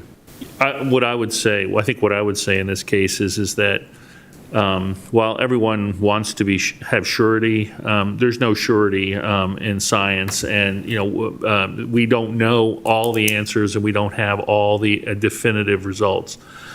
But for myself, if I look at the mechanisms of the Pfizer vaccine, the Moderna vaccine, and the J&J vaccine, and I think about what the potential issues could be, there's not a lot of mechanisms of action that are readily apparent that could cause long-term issues. Quite honestly, what going back to the polio example. One of the polio vaccines that we gave back in the early 60s and 70s was a live attenuated virus, where you take the virus and actually try to knock it down a few notches. And there was a known percentage of people who would serially convert to having polio from the live attenuated virus. And so that would certainly be a very bad outcome. There's no chance that that's going to happen with these vaccines. These vaccines don't produce live virus. They produce a coat protein to teach your immune system on how to work. And the way that coat protein is produced lasts in the body for just a very short period of time. So the chances of that causing some type of long-term situation are really remote. And so given that situation, I think the odds are on that it's better to get vaccinated than to worry about some potential effects that really, as a physician, I can't find. And so, I hope that gives people confidence to move in that direction. Obviously, if I knew everything, that would be really omnipotent, but I don't. We'd get some water and you can walk on it if you need that. Exactly. But looking, on balance, there's a lot of good evidence that nothing's going to happen versus really no evidence that something bad except the unknown. So on balance, that's how I would look at it. Thank you. So thank you for that really great discussion. I'm sure people who are watching will really benefit from that, so appreciate you raising that. So this slide here is really just talking about some of the tentative plans that we have, and they're tentative because, again, we don't know yet how much vaccine supply we're going to get for this 5 to 11 age group. We'll know hopefully in another couple weeks. Once we know, we'll be able to modify our plans, but in the meantime, we have to plan because we've got staffing and resources to dedicate and partners to work with. So this is our tentative rollout that for the 5 to 11 age group. And because they're 5 to 11 age group, we want to dedicate clinics specifically to that group. So there's not a risk of having other vaccines around when we're dealing with the 5 to 11 age group, because it's such a unique, it's only a third of the dose, and we want to make sure that there's no risks of mixing vaccine. So These are the dates that we have tentatively planned right now for drive-through 5 to 11 vaccine, and that'll be that first week that we are expecting to get vaccine supply and be ready to roll out. Again, if this doesn't all happen as planned, we'll probably shift back some of these dates. The second is we're coordinating with schools here locally to offer elementary school located on-site vaccine clinics, just like we're doing with flu clinics. We're in the schools right now doing flu clinics this week for flu vaccine for those parents who have consented to that for their children. And so we would use a similar process to that for our local elementary schools. And we're planning on that the week of November 15th. Next and lastly, we're really excited about this. We're partnering with the St. Mary's County Public School System, Great Mills High School, to offer a vaccine event that's dedicated for those 5 to 11-year-olds on Sunday afternoon, November 21st, on-site at Great Mills High School. So again, I mean, lots of discussion today, and from the data to some of the other discussion that we've had, I think it's pretty clear. I mean, please, if you haven't yet gotten vaccine and you're eligible, if you haven't yet gotten booster and you're eligible, please just get it done. Our health department, which is the primary vaccinator in this county, our attention is shifting in November to that 5 to 11 age group. We will still have some clinics available for adults and those who want boosters because we know the need will be there, but it takes a lot of staffing and resources and supplies to run these clinics, and we need to make sure that we're making plenty of availability available to the 5 to 11 group. We have seen, as you know, all these kids are back in school, and we've seen lots of cases and lots of outbreaks affecting our young people here in this county. We want to try to get them as best protected as we can.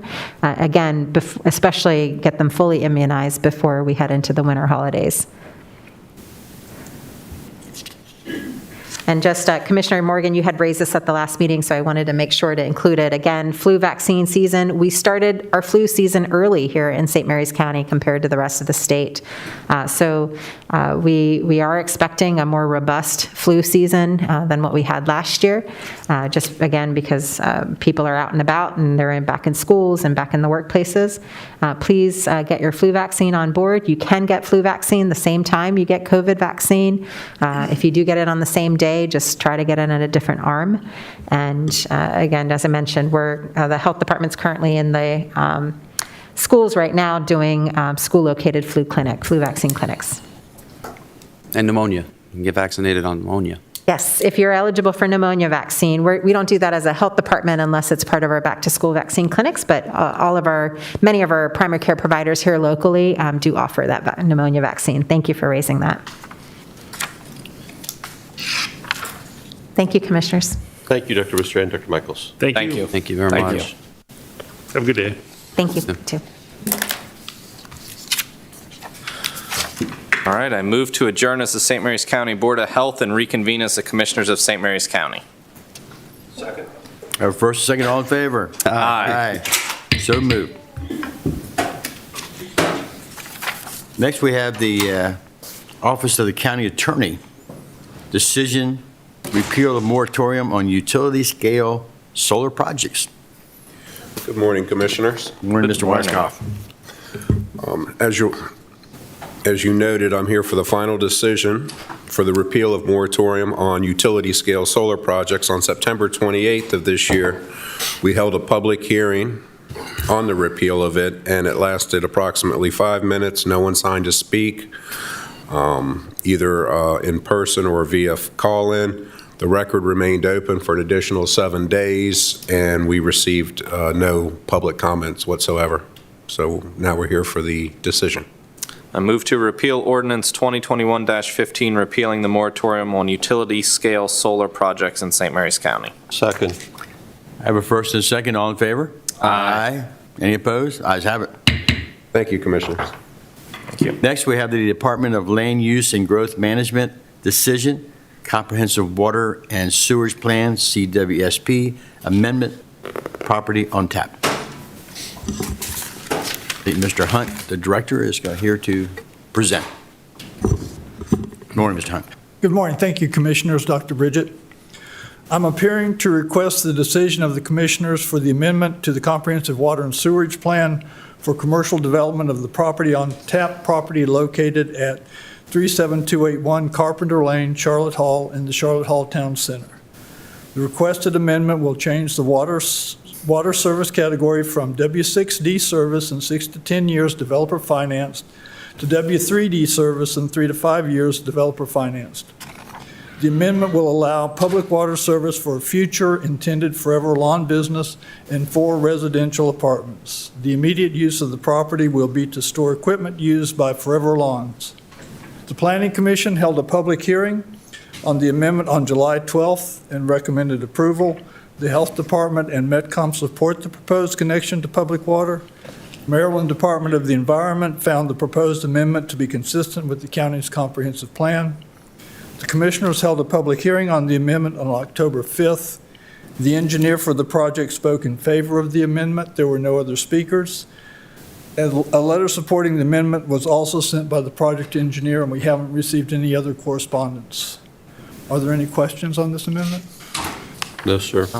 I move to approve the resolution to amend St. Mary's County Comprehensive Water and Sewage Plan designating 1.84 acres proposed lot 21 and 2.03 acres at 37281 Carpenter Lane, Charlotte Hall, in the 5th Election District, Tax Map 4, Grid 4, Parcel 281, Service Map 3-4 to Water Category W-3D, and authorize the Commissioner President to execute the related documents. Second. I got a first and second. All in favor? Aye. Aye. Any opposed? Ayes have it. Mr. Hunt, I think you're going to continue here. Thank you, sir. Department of Land Use and Growth Management requesting a public hearing to repeal and reenact the St. Mary's County Electrical Codes Ordinance. Thank you, sir. As you just said, I'm appearing to request a public hearing to repeal and reenact regulations pertaining to licenses for electricians. Harry Knight, Deputy Director and staff to the Board of Electrical Examiners, is with me. Mr. Knight and Deputy County Attorney Neil Murphy worked together on this agenda item. The 2021 General Assembly passed a law regarding the issuing of licenses for electricians. Starting on July 1st, only the State Board of Electricians can issue master electrician licenses.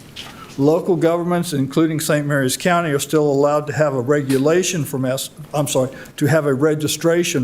electricians.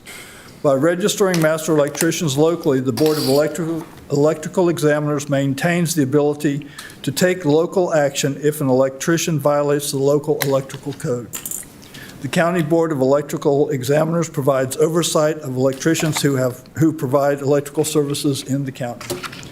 I'm requesting authorization for a public hearing on November 16th at a time to be determined by the Commissioners.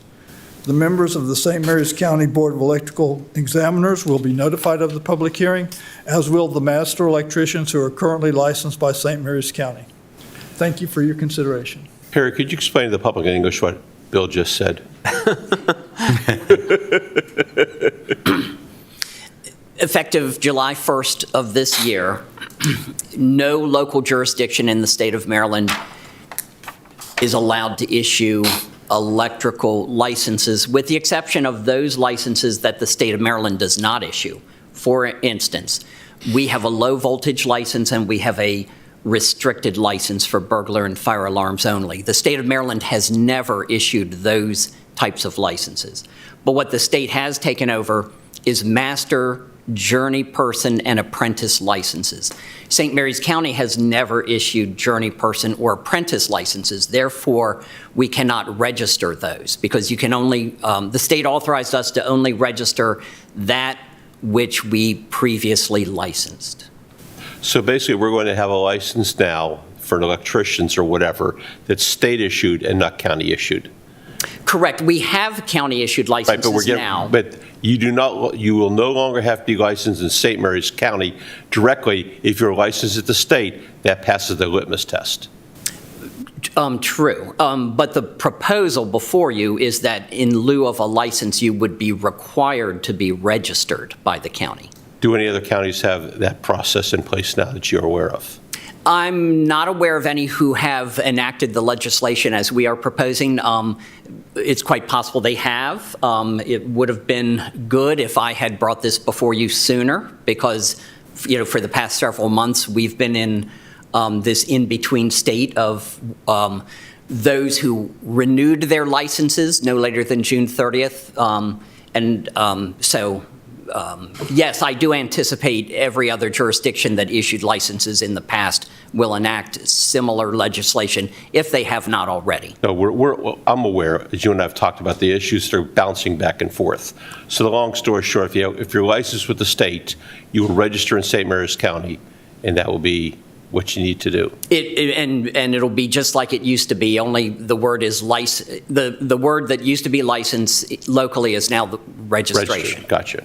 So just trying to get a better understanding of this, pre this law being enacted by the state, did the state issue any kind of license for electricians? They did, but it was not the term that's often used is a performance license. So while the state would issue a Maryland master license, you still had to get the local license to perform the service in the local.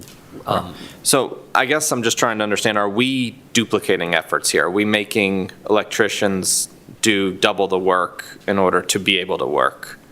Or just getting a clarity on what this is doing here?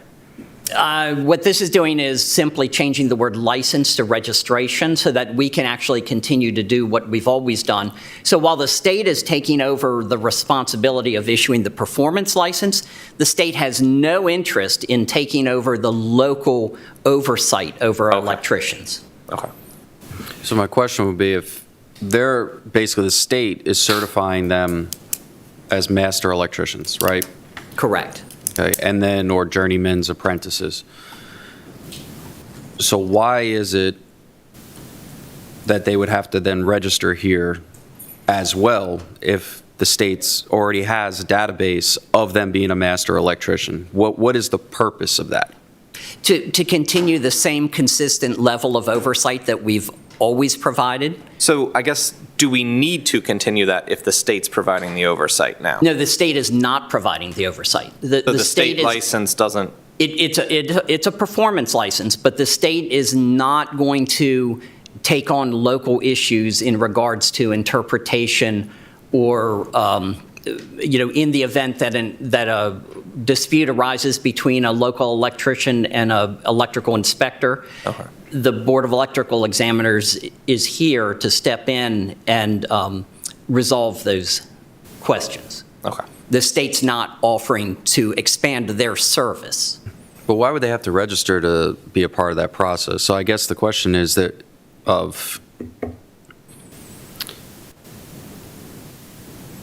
there's no, let's say a beautician, right? Mm-hmm. They're registered at the state. Mm-hmm. There's no extra registration for beauticians in St. Mary's County to participate in a process because the state says so. They said, you're certified, you're good to go, Department of Mental Health and Hygiene, that's it. The same thing here. If an electrician from Allegheny County wants to come to St. Mary's County and do the electrical work, the state said they're good to go across the state, they've met all the standards, they could still participate in our process whether they're registered or not. So why do they have to register here?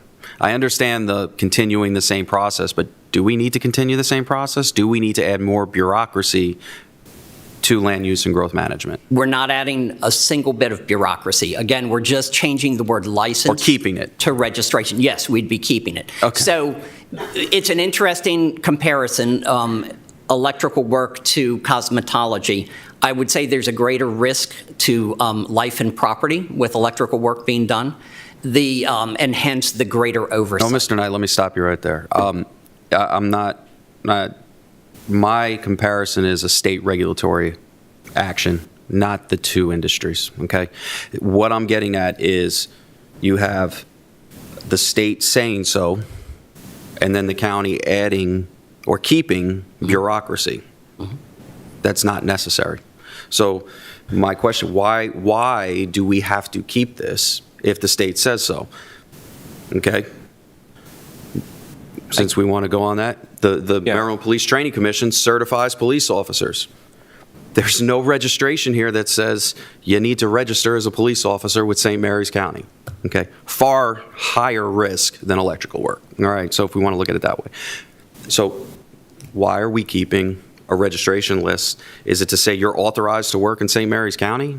I mean, that's what I want to understand, because if the state has a list, I can choose an electrician from wherever. They shouldn't have to be registered in St. Mary's County to participate in the process.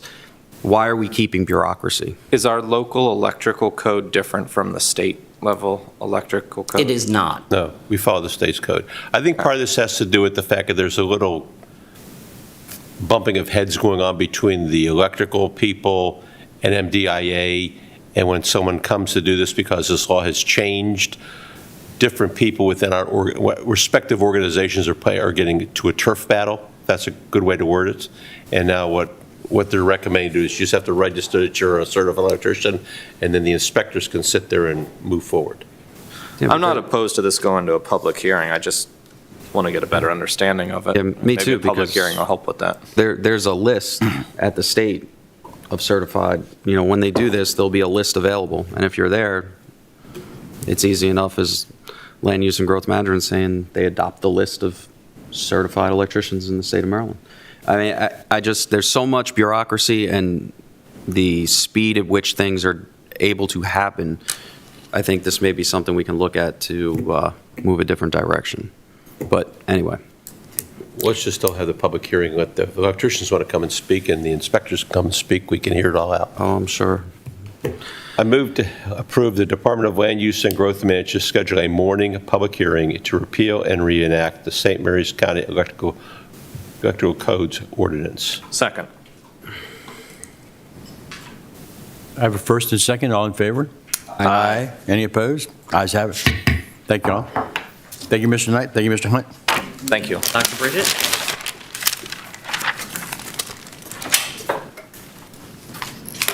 Okay, we now move right into County Administrator time. Dr. Bridget. Thank you, Commissioner President Guy. Commissioners, first is your draft meeting agendas. October 26th, you have the Encroachment Mitigation and Prevention Joint Meeting of the Commissioners of St. Mary's County and the Commanding Officer, NAS Pax River, and that meeting will be held via Zoom. The Commissioners will be here, and the Navy will join you via Zoom.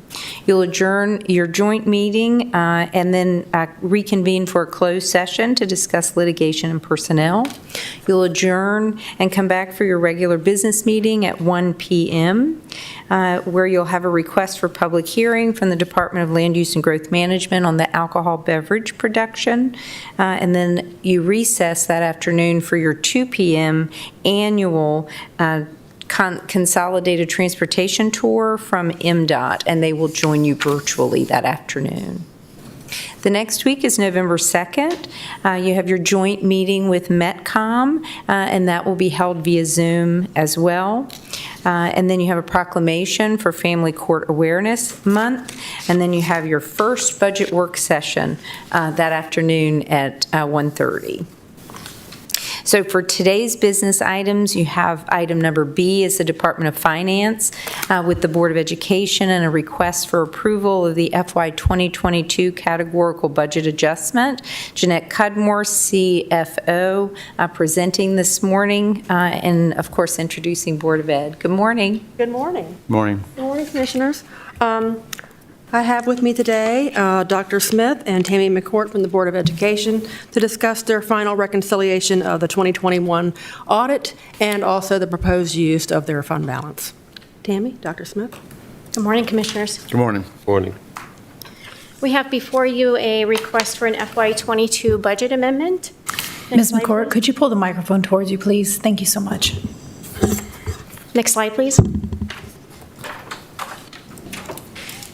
For our FY 21 budgetary savings for our unrestricted fund, we recognize $11.7 million in budgetary savings. A substantial component of this was already incorporated in our FY22 budget, as we projected that early on as a result of the pandemic impact on the budget.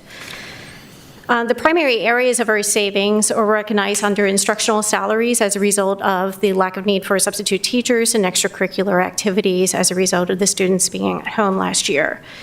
Other instructional costs, savings of $662,000 as a result of the lack of need for our contracted temporary support.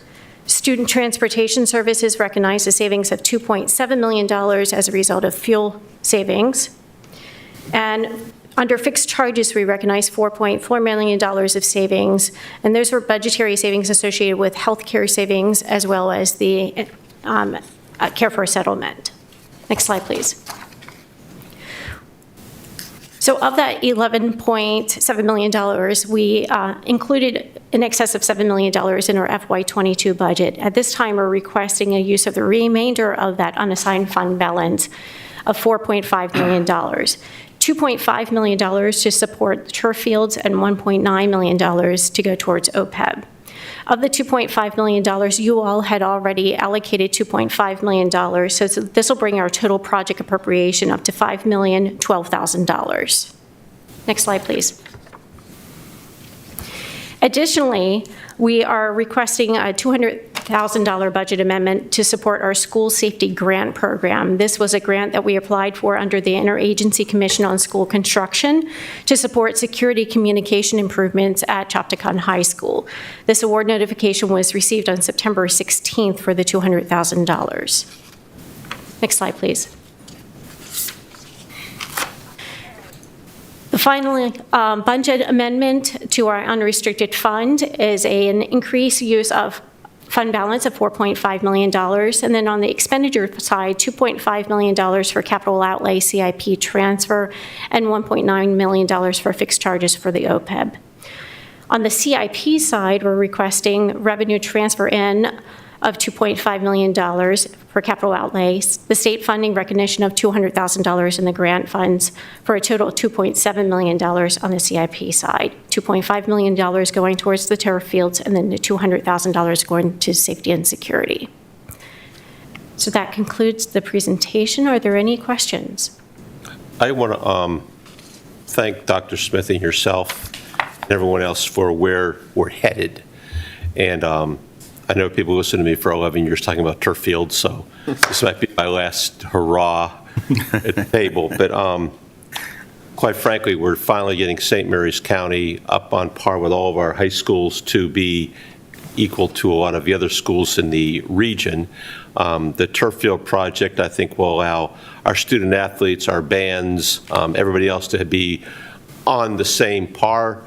We will have good fields. We're going to have a nice track and field courses. Everyone's going to be able to be the same. So the sometimes the squabbling that went on between high schools will be over with and done. Yes. We will be able to look at this now and say the football season is about to be over. So we'll be able to get on with this project very shortly.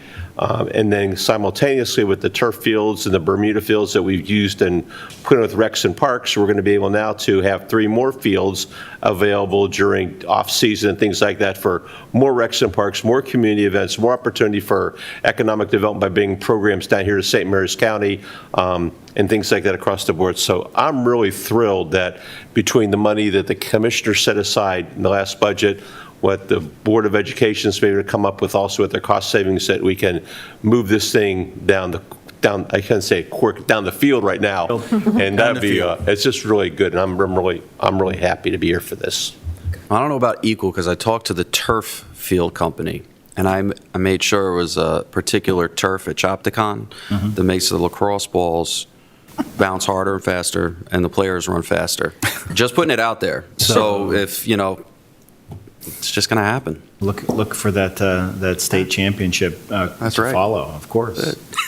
Well, this is great. It puts us in a competitive nature with the other communities. So I really appreciate you all moving forward with this, and I think it's great for our community to have this happen. Thank you. Thank you. Well, I move to approve the Board of Education's request for a fiscal year 2022 categorical budget adjustment for the assignment of fund balance in the amount of $4,501,136, the interfund transfer of $2,512,987 from operating to CIP, and the $200,000 of state funding from the school safety grant, and authorize the Commissioner President to sign any of the related documents. Second. I have a first and a second. All in favor? Aye. Any opposed? Ayes have it. Thank you all. Thank you, Commissioners. Thank you, Commissioners. And item C is from the Department of Public Works and Transportation to establish no parking along the county roads of the Southwoods Estate subdivision. John Diedrich, Director, Department of Public Works and Transportation, presenting this morning. And we do have a guest who's a requester, Kimberly Short, with the Southwoods Estate Homeowners Association President, here also. Good morning. Good morning. Morning. Good morning, Commissioners. Good morning. Morning. And I just want to let you know that the other members of the board are here as well. Thank you very much. And I really appreciate the work Ms. Short has done on this. She's followed through with all we need, and I'll explain why that was important. So in April, as I'm sure you remember, she brought forth a request to put no parking on Dayflower Place. But from DPW&T's experience with the neighborhood, all the streets are the same width, basically, and we have the same problems there in snow removal, particularly, and other maintenance work with cars parked on the street. I believe Ms. Short has a presentation that she wants to go through, I think, that'll explain the issue, but DPW&T definitely supports this request, and it'll help us do our work more effectively. It will also make the streets safer. Good. To use for all. I move to approve the ordinance to establish no parking along the county roads of the Southwoods Estate subdivision, authorize the Commissioner President to sign any related documents. Second, with discussion. Ms. Short, I just want to commend you for your work with this and your persistence. Your proof that citizens can get things done. It's taken a while, but this is a good step, and your commitment to your community is admirable. Very good. Thank you so much, Commissioner Colvin. I appreciate your support as well. Yeah. And thank you for going the extra step. I know it can be frustrating, and some of these requests were driven from this table, because it was just one street. And in particular, myself, I said, well, if we're going to do it for one, why aren't we doing it for all of them? If these are there, let's take another look at it and go from there. So I do appreciate everything that you did, to include working with county staff and bearing through the frustration that sometimes the process causes. But this was a no-brainer after we got to this point, so thank you. Well, thank you so much, Commissioner O'Connor. I also appreciate your support, and I did understand your concerns with the one street. But again, initially, I was just coming to you as one homeowner. Mm-hmm. But when I realized the safety issue, it led me to join the board, and it wasn't just an issue for me. Very good. Ms. Short, thank you also. But Mr. Dietrich, we're going to put these signs up. Whose responsibility now is going to be the enforcement to make sure that after all the work that's taken place, it's going to be taken care of besides putting a sign up? Right. Well, the sheriff's office is responsible for enforcement. It'll be important, since they're not everywhere at all times, that the citizens report violations to the sheriff's office. That's the most important thing, because we can put all the signs we want to. We put up speed limit signs. We put up all kinds of other signs, and enforcement sometimes gets to be lax. So, Ms. Short, please feel free to call the sheriff's. If I know the sheriff, the major, and the captains are all over Ocean City this week at a convention, but I'm sure somebody in the sheriff's office is listening. Actually, Mr. Dietrich, Commissioner Morgan brings up a good point. A small sub sign below the no parking sign that says, please contact 301-475, I think it's going to be 4040 for the non-emergency, for enforcement. So if you have the no parking sign, then, usually beneath, you can get a smaller sign. So it puts the non-emergency number for communications. Say for violators, put that number down. Yeah, and this way they can contact, and that's how you would get dispatch. This way they're not trying to call us, and they got the district court commissioner. I do have one question, I don't know if this is feasible. Could you but- please get close? Would you pull your microphone? Yeah, thank you. Yeah, you can manhandle it. Okay. There you go. Thank you. I did have one question or one request. I was hoping that we would be able to post something, say, at the very beginning of the community that allows, when you're coming into the community, to know that it is a no parking on the streets, as well as the signs that would be put throughout the community. Now, if this is not something that can be done through the Department of Public Works and Transportation, our HOA board could potentially order signs that fit the requirement and have them posted. But we did want something at the very beginning, just to make everyone aware that the community is a no on-street parking. Actually, it does involve us somewhat. You can apply for a permit to put a sign up, Oh, okay. and we'll take care of it. Oh, Yeah, that's pretty simple. Wonderful. So I made the motion, and I'll just do a Any more discussion? friendly amendment if... More if- discussion?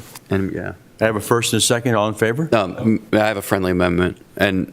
Amendment? Yes, Mr. President, to also approve the no parking, the prohibited sign at the entrance as well.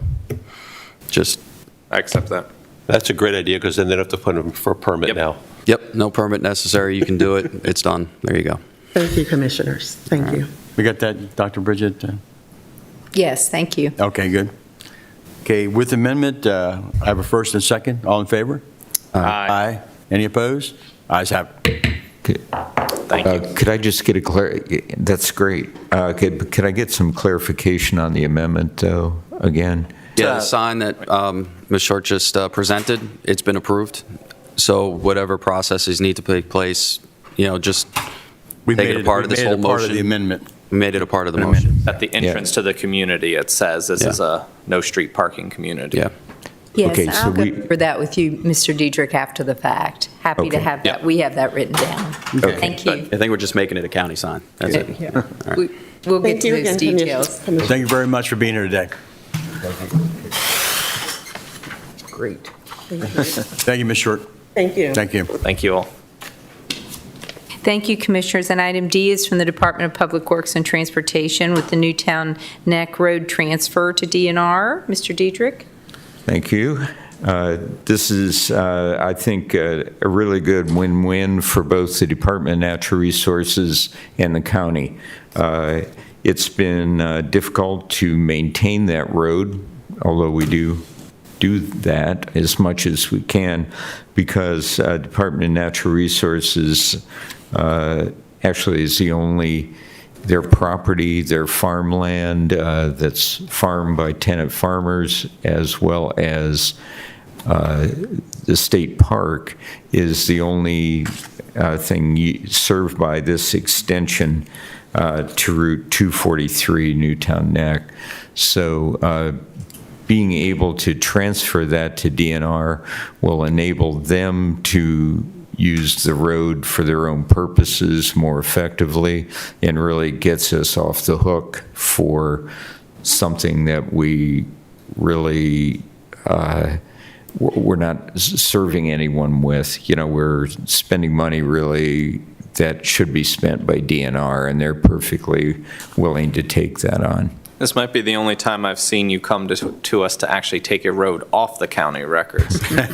Good. That's good. So I move to approve the letter of support for the transfer of Newtown Neck Road to the Maryland Department of Natural Resources and authorize the Commissioner President to sign the related documents. Second. Have a first and second. All in favor? Aye. Aye. Any disapproval? Ayes have it. Thank you very Thank you, much. Mr. Diekert. Thank you. Thank you, Commissioners. And item E is from the Department of Emergency Services with the Maryland 911 Board NENA Center Manager Certification Program. Mr. Walker, Director, presenting this morning. Good morning. Morning, Mr. Walker. Morning. As you recall, this is for the The grant program that I came before you on August 24th asked for approval to submit that grant request to the 911 board. You approved it. We went before them September 30th, and the 911 board approved the funding in the amount of $30,000. This is a request for you to accept that grant. Just a quick note that the class limit is 35 people. We've already got 50% of that class filled, and of course, it'll be next July, so we won't have any problems filling it. But my request is for you to accept the grant. I move to approve the 911 board additional grant funding and approve the budget amendment increasing the 911 board grant by $30,000 and decreasing the appropriation reserves, and authorize the commission president to sign all related documents. Second. I have a first and second. All in favor? Aye. Any opposed? Ayes have it. Thank you, Commissioner.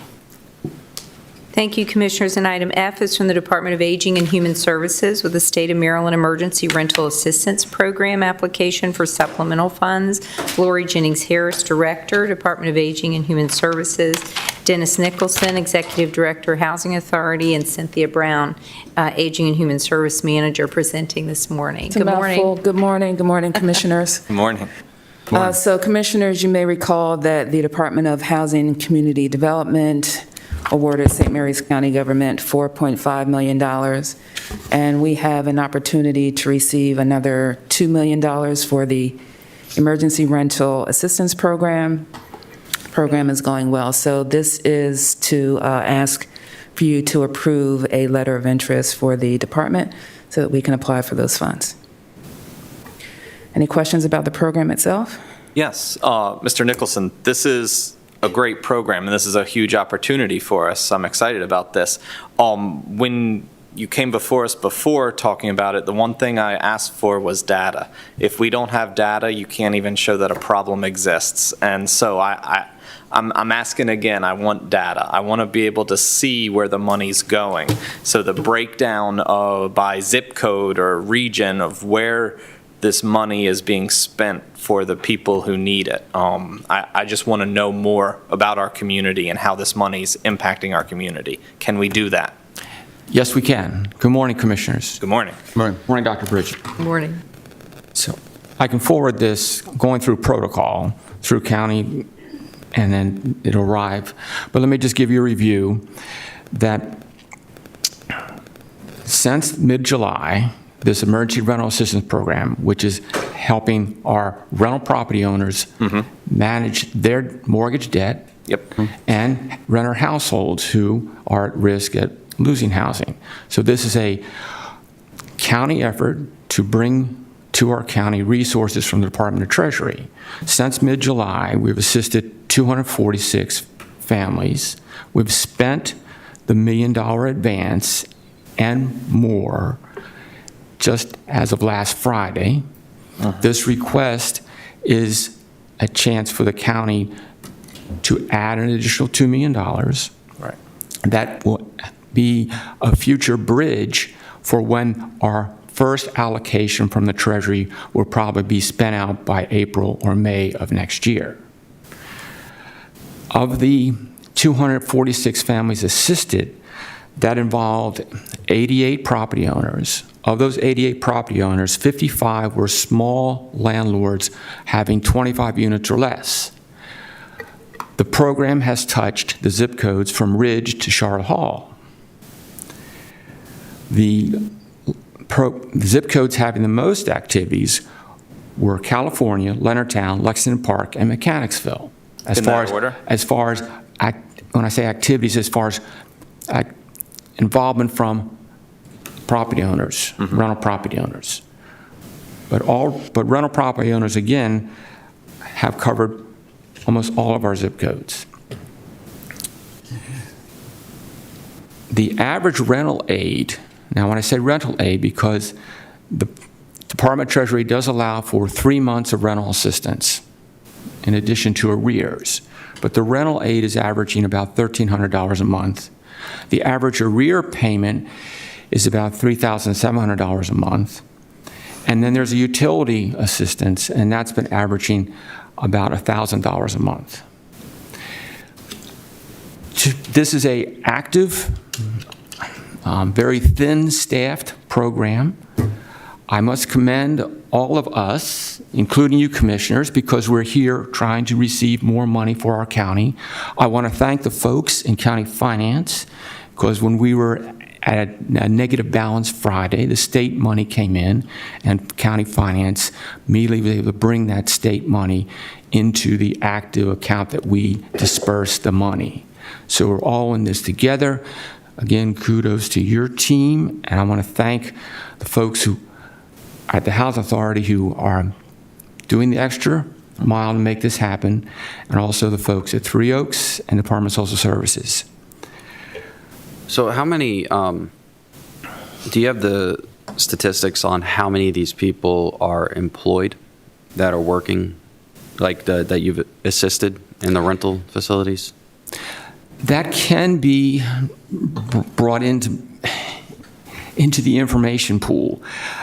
We have a single point of contact. I'm just trying to give you the data volume. So the single point of contact is very helpful, where folks can either call in at 301-866-6590, extension 1404, and especially landlords should call in because they can start the application process. Or you can go online, www.stmaryshousing.org. Go online, and that online takes you to a data set, and we are, commissioners, working beyond the spreadsheet level that we have right now, trying to look at software applications that can make it more staff efficient to bring that data. Some of the data right now is more hand counted because the emphasis is on compliance to make sure our overall team, county included, is in compliance with spending the money with Treasury and getting the money to the folks as rapidly as possible. The need for data and that socioeconomic information is, I hear that. I need to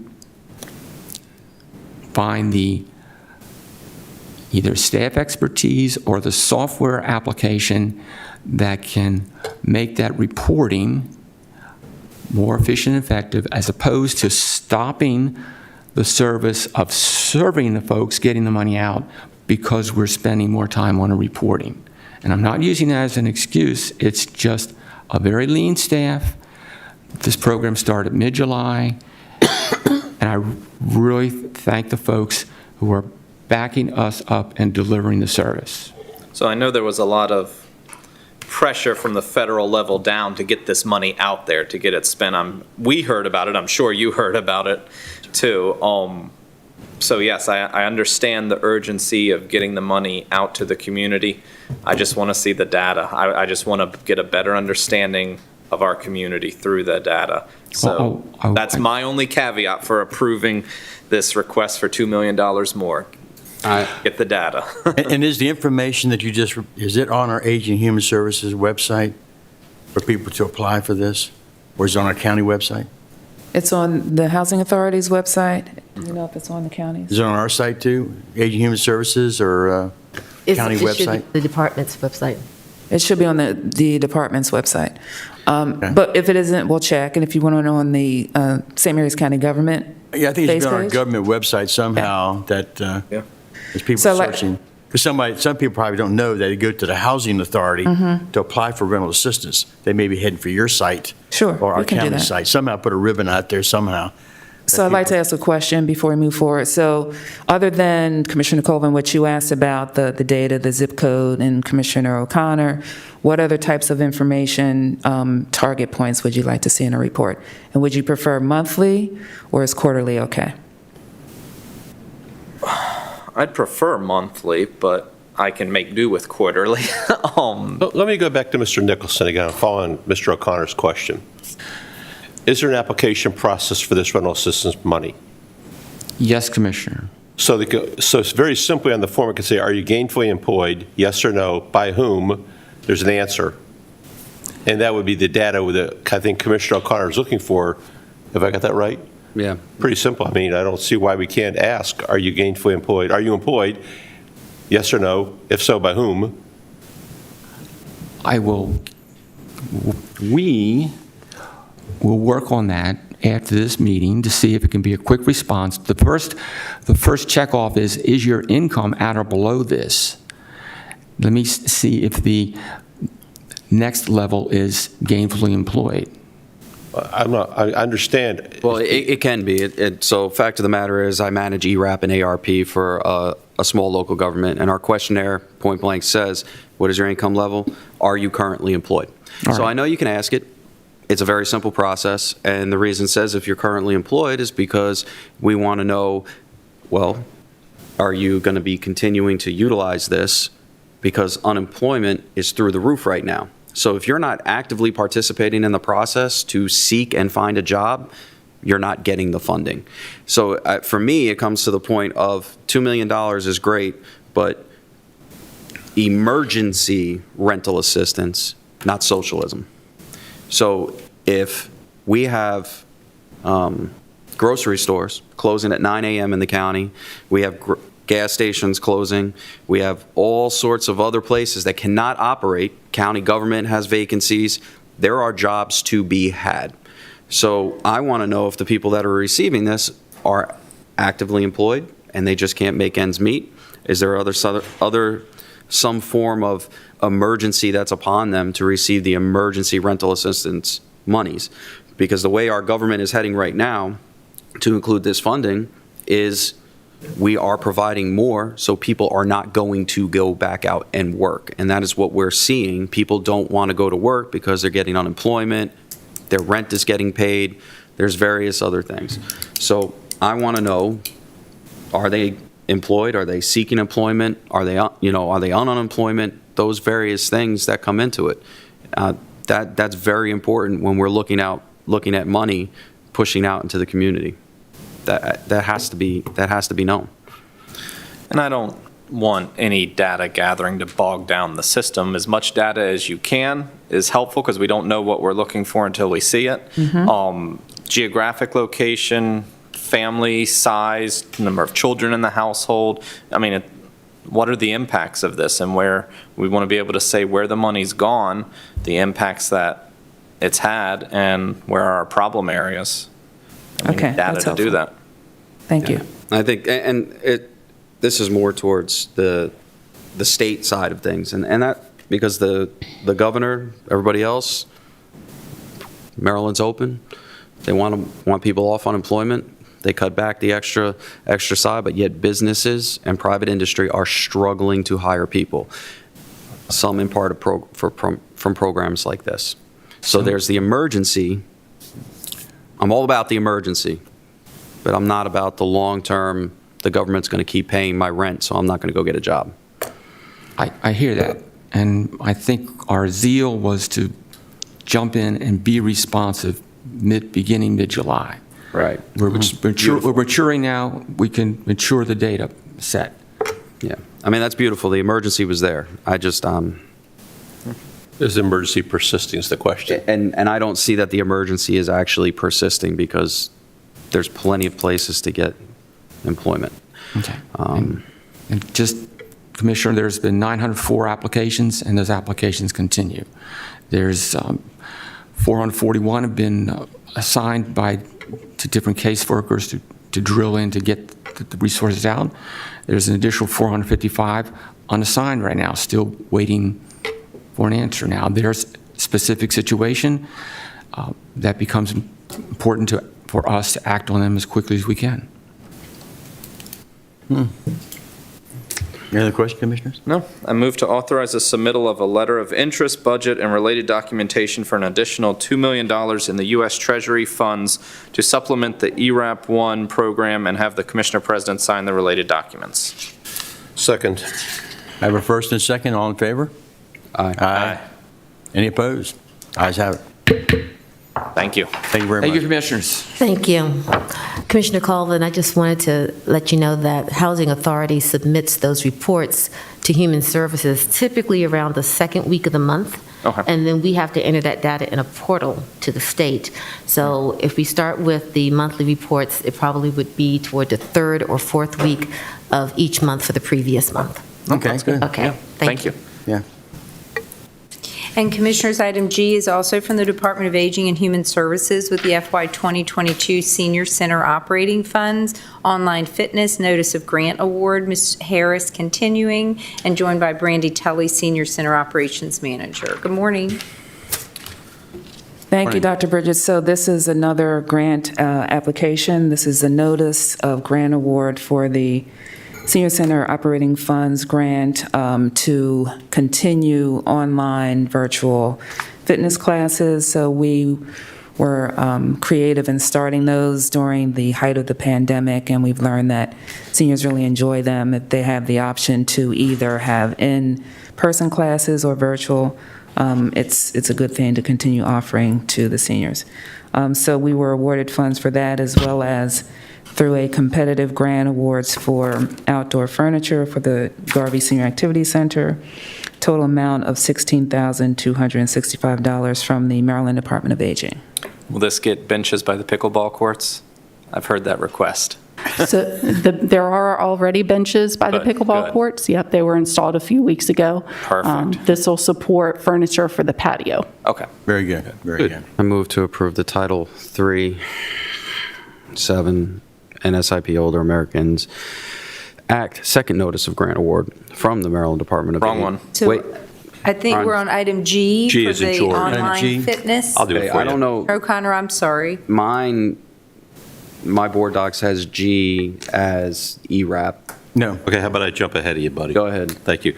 I move to approve the fiscal year 2022 Senior Center Operating Fund SCOF Online Fitness Notice of Grant Award from the Maryland Department of Aging on behalf of the St. Mary's County Department of Aging and Human Services in the amount of $16,265 to continue online fitness classes and to purchase outdoor patio furniture for the Garvey Senior Activity Center and the related budget amendment to establish budget authority and authorize the Commissioner President to sign the related documents. I'll second. Second. Okay, we have a first and second. All in favor? Aye. Any opposed? Ayes have it. Thank you. Thank you, Commissioners. And item H is also Department of Aging and Human Services with the Office of Aging Supplemental Nutrition Notice of Grant Award. Ms. Harris? Thank you, Dr. Bridges. So this, too, is from the Maryland Department of Aging for supplemental nutrition funds, notice of grant award in the amount of $40,832. Nutrition services for older adults as it relates to the epidemic, and additional funding for us to provide additional meals to seniors. I move to approve the Supplemental Nutrition Notice of Grant Award Project Number US 2134 from Maryland Department of Aging on behalf of the St. Mary's County Department of Aging and Human Services in the amount of $40,832. The budget amendment to establish budget authority to support additional nutrition activities authorized by the Older Americans Act and authorize Commissioner President to execute related documents. Second. I have a first and second. All in favor? Aye. Aye. Any opposed? Ayes have it. Thank you, Commissioners. Thank you, Commissioners. And continuing with Department of Aging and Human Services, you have the FY 2021 Title 3, 7, and the NSIP Older Americans Act Second Notice of Grant Award. Ms. Harris? Thank you, Dr. Bridges. So this is the second notice of grant award for the items just described by Dr. Bridget in the amount of $396,955. And these funds help to support a number of grants that support seniors. And yesterday, just as a point of interest, I received from the Maryland Department of Aging notification of our third grant award for the same grant. So we'll be coming before you again. Wow. Good. Well, Now that my board docs is refreshed and working, I'll do this motion. Yes, thank you. So I move to approve the Title 3, 7 NSIP Older Americans Act second notice of grant award from the Maryland Department of Aging on behalf of the St. Mary's County Department of Aging and Human Services in the amount of $396,955. The attached budget amendments and authorize Commissioner President to execute related documents. Second. I have a first and second. All in favor? Aye. Any opposed? Ayes have it. Thank you, Commissioners. And item J is the final request from Department of Aging and Human Services today for the Maryland Department of Aging FY 2022 Area Plan Update Application. Ms. Harris? Thank you, Dr. Bridget. So the Maryland Department of Aging requires each local jurisdiction, area agency on aging to provide a 4-year area plan. And in between, during the four-year period, there are updates that are required. This is the FY22 Area Plan Update, also known as the application, that also helps to support services for older adults, federal grants, state grants, county match, and donations, and the total amount of $611,140 for services for seniors. I move to approve the FY22 Area Plan Update allocation for the Federal Title III Older Americans Act grant and the state grant allocations from the Maryland Department of Aging on behalf of the St. Mary's County Department of Aging and Human Services in the amount of $396,955 federal grants, $79,138 state grants, $38,990 required county match, $51,057 additional county match, $45,000 donations, for a total of $611,140 to provide various programs and services to the seniors of St. Mary's County and authorize the Commissioner President to execute related documents. Second. I have a first and second. All in favor? Aye. Any opposed? Ayes have it. Great. Thank you, Commissioners. Thank you. Ms. Thank you, Jennings. Commissioners. And item K is from the Department of Finance with the award recommendation for FDR Boulevard Phase 3A. Ms. Yay, Cudmore, CFO, Procurement Officer, and Brandon Hayden, Procurement Manager, presenting this morning. Good morning. Good morning again. Morning. Commissioners, we have the award recommendation. I think the first one is FDR, and Brandon Hayden will go over the details. We also have Director John Diedrich here, should you have any questions. Good morning. Morning. So we're here for authorization to award the construction of FDR Boulevard Phase 3A. This phase constructs approximately 0.8 of a mile of FDR Boulevard from Chancellor's Run to Buck Hewitt Road. This was a joint solicitation with Metcom, where the county obtained unit pricing for water line construction.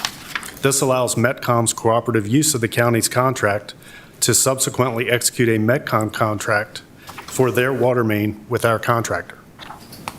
The solicitation was posted to the Email and Marketplace Advantage on August 24th, where approximately 200 potential bidders were notified of the solicitation. Additional bidders were notified by the county website. A virtual pre-bid meeting was held, followed by a site visit to walk the project properties. 2 amendments were posted to answer questions and respond to requests for additional information. And 3 bids were received before the bid opening date on October 7th at 3 p.m. We are seeking your concurrence to award the construction of FDR Boulevard Phase 3A to the Great Mills Trading Post Company in an amount estimated to exceed $8 million, subject to receipt and acceptance of contract-related documents. Hey, go ahead. Oh, no. Hey, baby steps in my world out here, 12 years, and we're getting here. I move to authorize the procurement officer to execute the contract award for FDR Boulevard Phase 3A to Great Mills Trading Post Company, Incorporated, in an amount to estimated amount to exceed $1 million, subject to receipt and acceptance of contract-related documents. Second. We have a first and second. All in favor? Aye. Any opposed? Ayes have it. Thank you. Thank you, Commissioners. And next is also from the Department of Finance with the award recommendation for the St. Mary's County Sheriff's Office headquarters design. Ms. Cudmore? Yes, and Brandon will also go over this one for us. Thank you, Brandon. So we're here for authorization to award the design of the Sheriff's Office headquarters project. The planning and design budget for this project is currently approved for $1.75 million, with an additional $1.5 million becoming available in FY 2024. For design consistency, the intent of this request selects the A&E team for the entire project. This work was sourced through the county's open-ended consulting contracts, where firms are pre-qualified to perform A&E services on county projects. The firms on the open-ended roster then transparently compete for A&E projects, with the award based on the low bid for the scope of work, including any additional qualifications requested. The resulting award is then made to the low bidder on a not-to-exceed basis for the stated scope of work.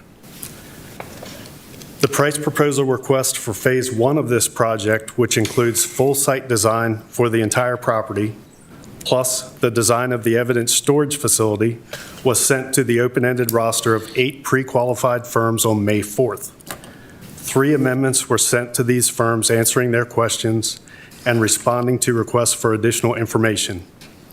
6 bids were received by the due date of Wednesday, September 22nd.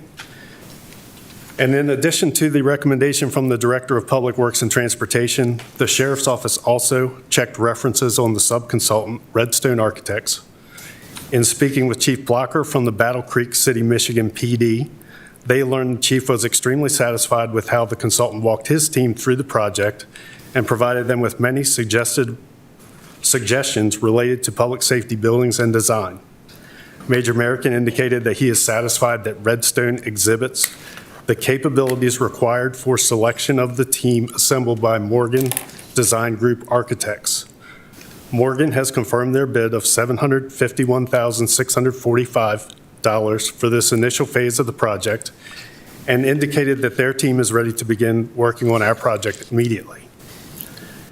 As such, we are seeking your concurrence to award the design of the Sheriff's Office Headquarters project to Morgan Design Group Architects in an amount estimated to exceed $1 million, subject to receipt and acceptance of contract-related documents. I move to authorize the procurement officer to award the St. Mary's County Sheriff's Office Evidence Storage and Headquarters Facility Design Project to Morgan Design Group Architects in the amount estimated to exceed $1 million to complete the project, subject to receipt and acceptance of contract-related documents. Second. I have a first and second. All in favor? Aye. Any opposed? Ayes have it. Thank you very much. Thank you. Thank you. Thank you, Commissioners. And item M is also from the Department of Finance with approval of resolutions for the realignment of the 2020 bond proceeds. Ms. Cudmore? Yes, Commissioners, this is a realignment of the 2020 $30 million that we sold and closed on May 11th, 2020. And what we do is we have the 3 years to spend the bonds. So we come back, normally when we get about over $500,000 towards at the end of the bond after we've spent all the funds, and we realign any of the unspent proceeds at that time to projects that have completely spent their bond proceeds. So those projects then we won't have to include in the next bond sale. The projects that'll be receiving the money will be $14,821 to asphalt overlay, auditorium lighting replacement, public school project of $528,930, and the remaining $86,097 will go to the Lexington Park Paso Park. Our bond counsel prepares the resolution, and we'll probably have one more actual resolution to amend when we're finished with the Leonardtown Library and Garvey Center project. There's still a little punch list run. We'll bring that back to you. And just to give you an update on the 2021 bonds that we also sold in this past May, we're down to $8.7 million of proceeds still remaining. And then currently we have, we're at that $11 million mark for the next bond sale, which I'm expecting to probably hopefully sell next in FY 2023, probably July or August. Okay? I move to approve the execute the resolution supplementing Resolution 2020-05, authorizing the issuance of general obligation bonds of the county by designating additional projects authorized to be financed with the proceeds from the sale of such bonds. Second.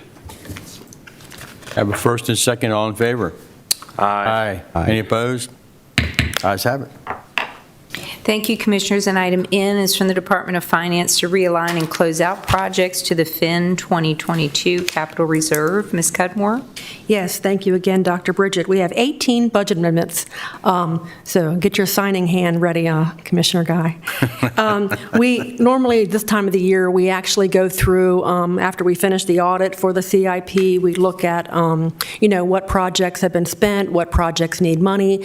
Departments will let us know they have some projects, and then at that time, we also look at the trend on the spending, and we kind of recommend, projects haven't had any activity, so we'll contact the departments, and we'll also ask them, are they ready to be closed? Where are we at in this project? So you can see we've got 4 projects that have actually, they actually need funding. The animal shelter needs $130,000. North County Farmers Market, $139,000. Lexington Manor Paso Park, $175,000. $100,000, and then the Chopticon High School pre-design study, $125,000. And with that, we've had other projects that were closed or had funding available because they just, had better estimates at this time. So this is actually increasing your FIN 22 by about 1.1 million, almost 1.2, bringing your total FIN reserve up to 1.8, over 1.8 million. I move to approve the related budget amendments realigning the various CIP projects, increasing the FIN 22 capital reserve by $1,152,682, and authorize the Commissioner President to sign the related budget amendments. Second.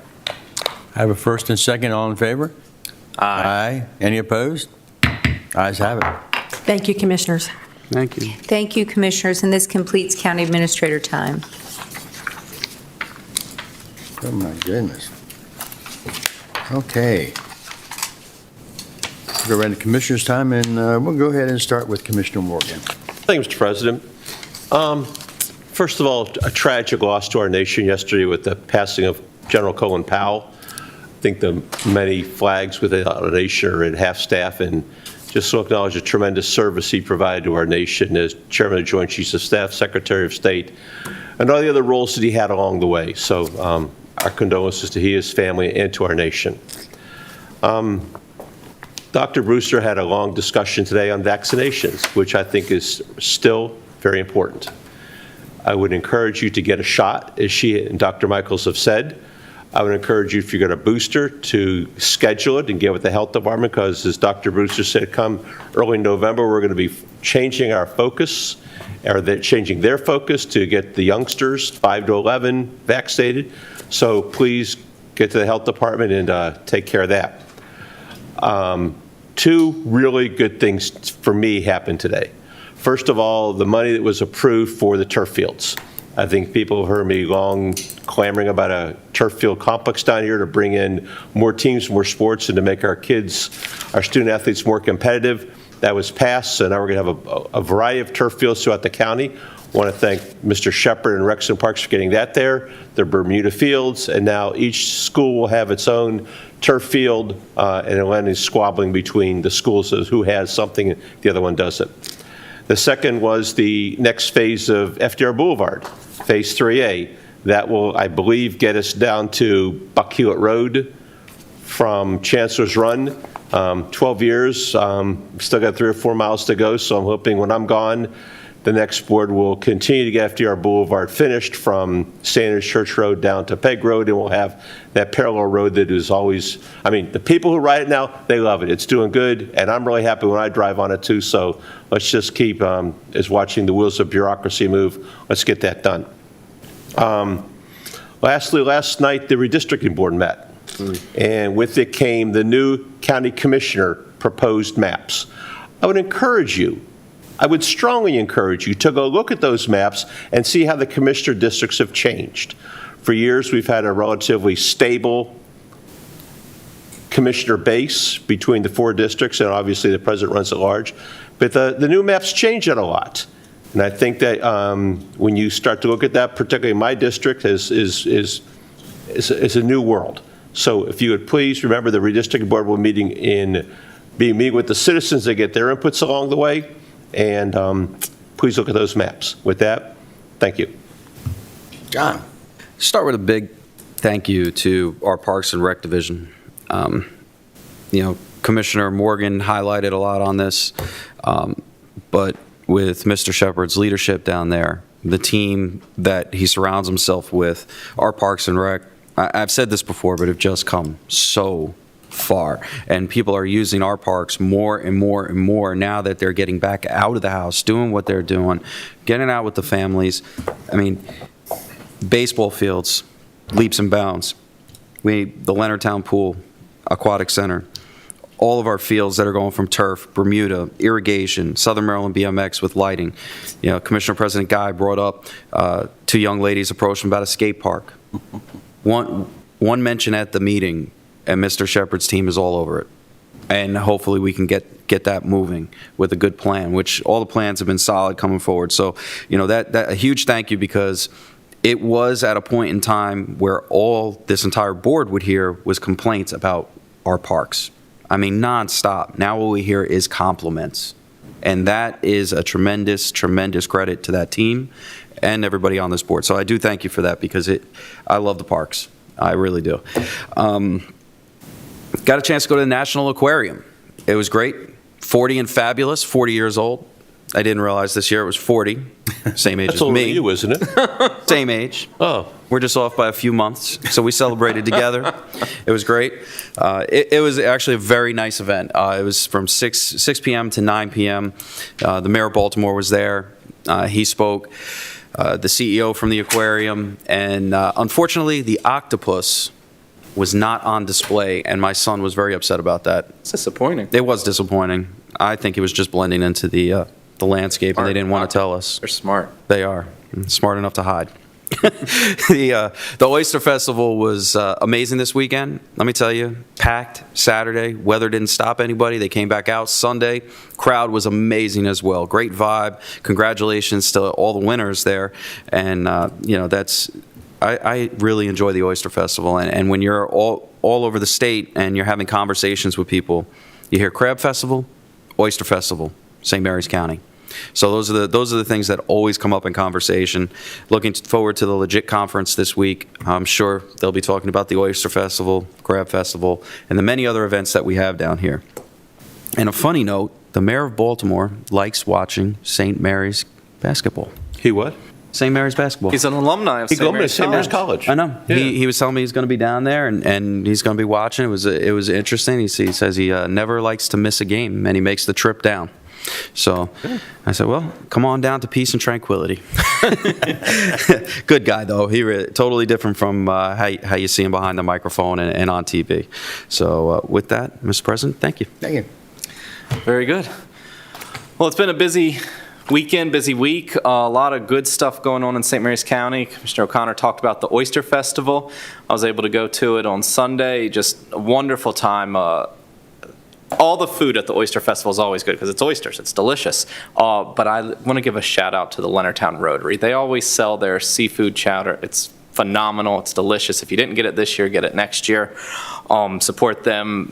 Good work there. Was able to see our Commerce Secretary Kelly Schultz at the Oyster Festival. She happens to be running for governor, so it was great to have her down in St. Mary's County and see her there. And before the Oyster Festival, I took my family over to Bowles Farms and had just a wonderful time. It was packed there too. It's just feels like fall outside right now, and it was a nice weekend for that. But last Friday, Commissioner President Guy and I attended the ribbon cutting and groundbreaking opening celebration ceremony for the SMART building at USMSM. So if you don't know the acronyms, it's the third building at the Higher Ed Center.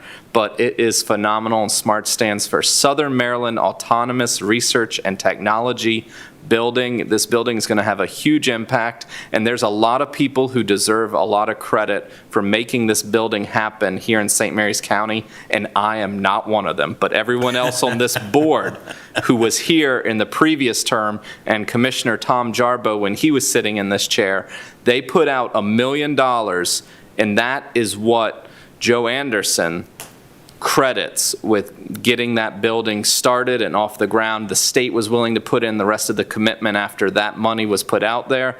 And if you haven't driven out to the airport in the Aero Park and seen this new building, seen everything going on over there, take a drive, check it out. It's pretty impressive. It's pretty incredible, and there's a lot of potential for the future of St. Mary's County, for Maryland. This building's going to help out on a national level. It's just really, really neat stuff going on there. Finally, public forum tonight.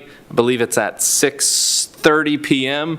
Call in, talk to us, come and yell at us, come tell us what's on your mind.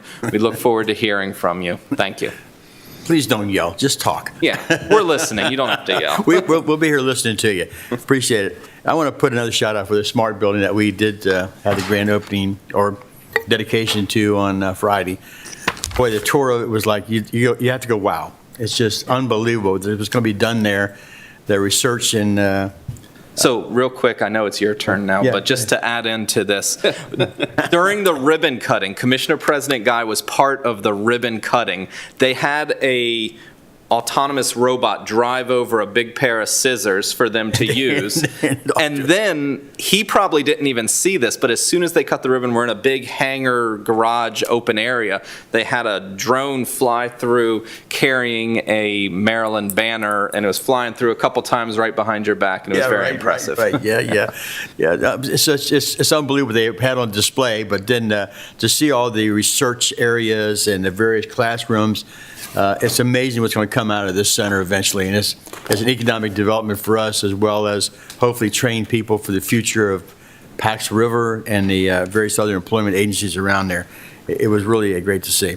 And just shout out to parks again. One of my big themes is always to get waterfront parks for our citizens because we have limited activity or limited resource for most people to get onto the water.